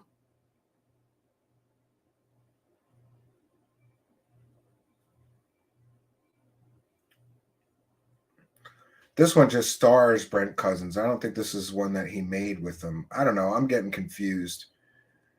We'll just Stephen Greer. Disclosure. Third phase. Let's see if we find it. Above top secret. That's the one they owe me $13 for. So what is the new one called? This one says it's from 2021. That can't be it. And we've already done this above top secret. That was 2022. Looks like they're on a cycle of one shitty movie a year out of Stephen Greer, right? I'm going to check in with the live chat, see if anybody knows what is the new one called. Endgame. UFO Endgame. Okay, all right. We'll see. What's that one cost then? Endgame to disclosure. See, oh, it's $9 to buy this. All right. And let's see. Dr. Stephen Greer. Oh, but look at this is interesting here. Let me share my screen. This is interesting because it's the title. It's in the genre is unscripted drama documentary. It's a drama, right? And it stars Dr. Stephen Greer, Michael Schratt, and James C. Goodall. How much you want to bet that they recorded all this shit when they made the other movie, right? And by the way, I heard that this was the shittiest one ever, and they take shots at Elizondo again, right? It's like Dr. Stephen Greer complaining about Elizondo soaking up too much of the UFO money, so they don't like him. Oh, there's Billy Carson. It did nothing says credible like using former criminals in your UFO documentary. Great job, third phase of fake. Did you tell your audience that guy got arrested for fraud-related charges, right? And pled guilty to fraud-related charges? Real credible guy to tell us about UFOs. Great job, third phase of fake. And of course, I don't have anything against Michael Schratt or Jim Goodall, but I just wish that they both wouldn't work with these clowns because it damages their credibility. And I hope both of them wake up and realize that, working for these guys it's like working for Gaia TV. It just confirms that you're full of shit if you work for them because they're full of shit. So, yeah. And what is that? It's $11 I have to pay for this. I wonder if we could do a watch party. I don't think so. They'll probably copyright claim us. Because wouldn't it be fun if we had like 10 people on and we all just watched it together and made fun of it? Right? I don't think we could do that, though. They'll copyright claim us. They're copyright claiming people who play a little clip from their YouTube channel. So, yeah, $11 for another garbage documentary that has, according to people who have watched it, I have not watched it yet, but they've said no new anything. It's Stephen Greer walking around Washington, D.C., complaining about his competition in the UFO space and telling the same old stories that he has told for 25 years. So same talking points. I would say save your $11, but don't worry. I'm going to use $11 of the show's hard-earned funds to purchase it and watch it and review it so you don't have to. Yeah. And isn't it great? Like, what's Goofy going to say now, right? What's Goofy going to say? Oh, well, it only sucks because they didn't put in some of the stuff they want, like there's no excuse for these money grabs. This is a money grab. That's what this is. Same old stories in a whole new documentary with Third Phase of Moon. It's a money grab. And Third Phase of Moon have made millions of dollars pushing completely, totally fake UFOs on YouTube. So pardon me if I don't want them to make millions of dollars pushing the same old Stephen Greer stories for the 5th time, right? What is this? We're up to like 5 documentaries from Stephen Greer. All of them basically the same stories, right? It's like variations, right? In the last Third Phase of Moon piece of crap, we got news stories that involved Dr. Stephen Greer going on secret missions with Billy Gibbons of ZZ Top fame to a secret underground base where they saw medical alien technology that could regrow limbs and cure people with broken backs. Wow. And we also got to hear Stephen Greer lie about an entire company in Michigan that got murdered for developing free energy. We fact-checked that. That never happened. So Third Phase of Moon, in their last documentary with Stephen Greer, didn't even bother to fact-check the crap that he said. And they produced a documentary full of lies. Congratulations, Third Fake of Moon. And I'm sure Goofy will be telling people to buy it and how great it is, right? Because he's gotta keep licking Third Phase of Moon's butt, right? Licking their buttholes to survive. Jesus. Jeez. Yeah, so we'll do that. I don't know. I promise you that I will watch this by sometime this weekend. So maybe we'll review it sometime soon. If I have time, I'll do it sooner, right? So any more comments or questions for me, please put them in all capital letters. Otherwise, we are going to be bouncing out of here. Greer will be making documentaries on disclosure from the other side of the veil. Yeah, I agree. And Red Brick Investigations holding down the Twitch chat. Thank you for being there. Says, yes, I just finished Cooper's book last week. He seems pretty close on where we are today. Yeah, how little has changed, right? Behold the Pale Horse is a good book, but, the sourcing is what it is. It's like some of that stuff is just stories. So you got to just trust the author is telling you the truth. And I don't know, but is it, well, it's definitely a must-have book if you're into conspiracies and things like that, aliens, UFOs, just even to know the history, right? I love they put top secret in these things while broadcasting them to the whole world. So much secret.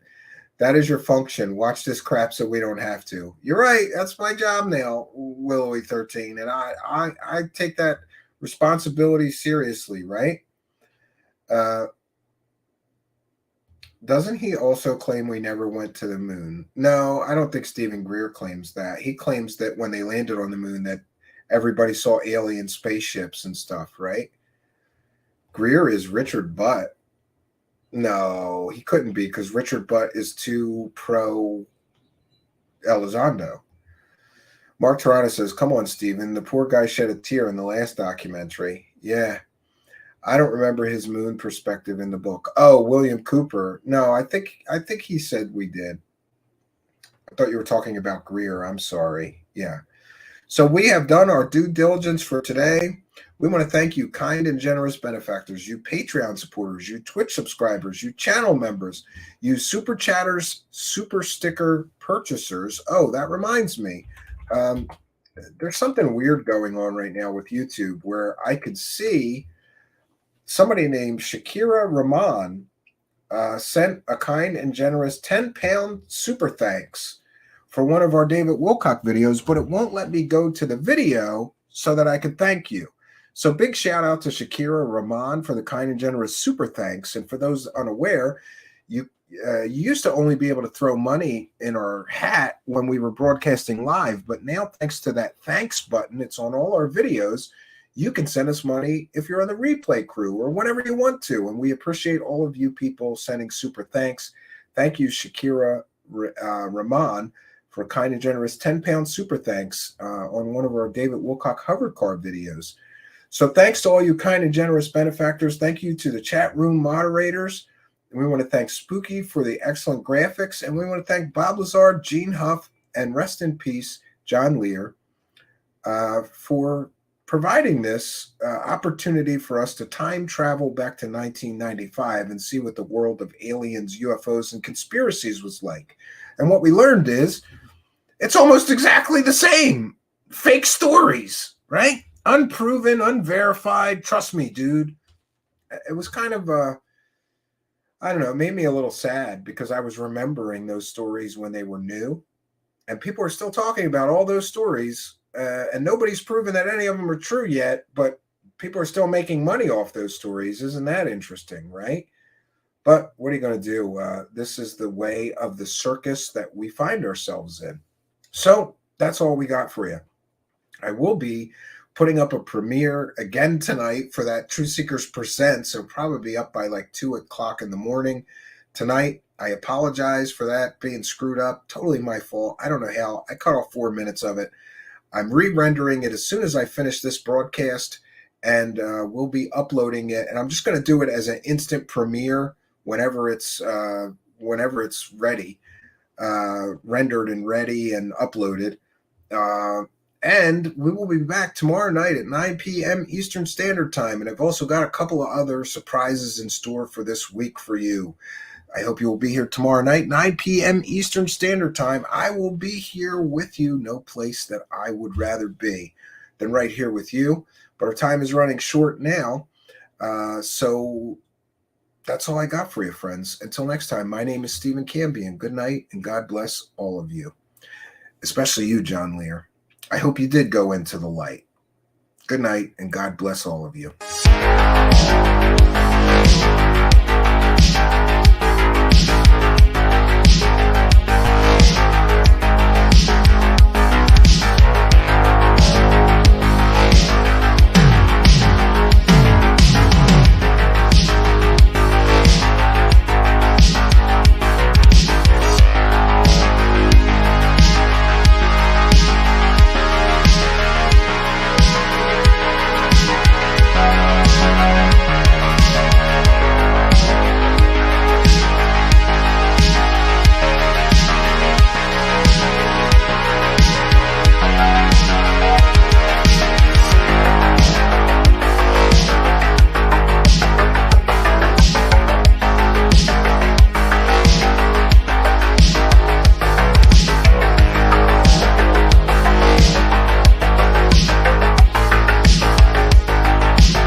drum beats and guitar riffs to the World Wide Web, from one countryside to the next.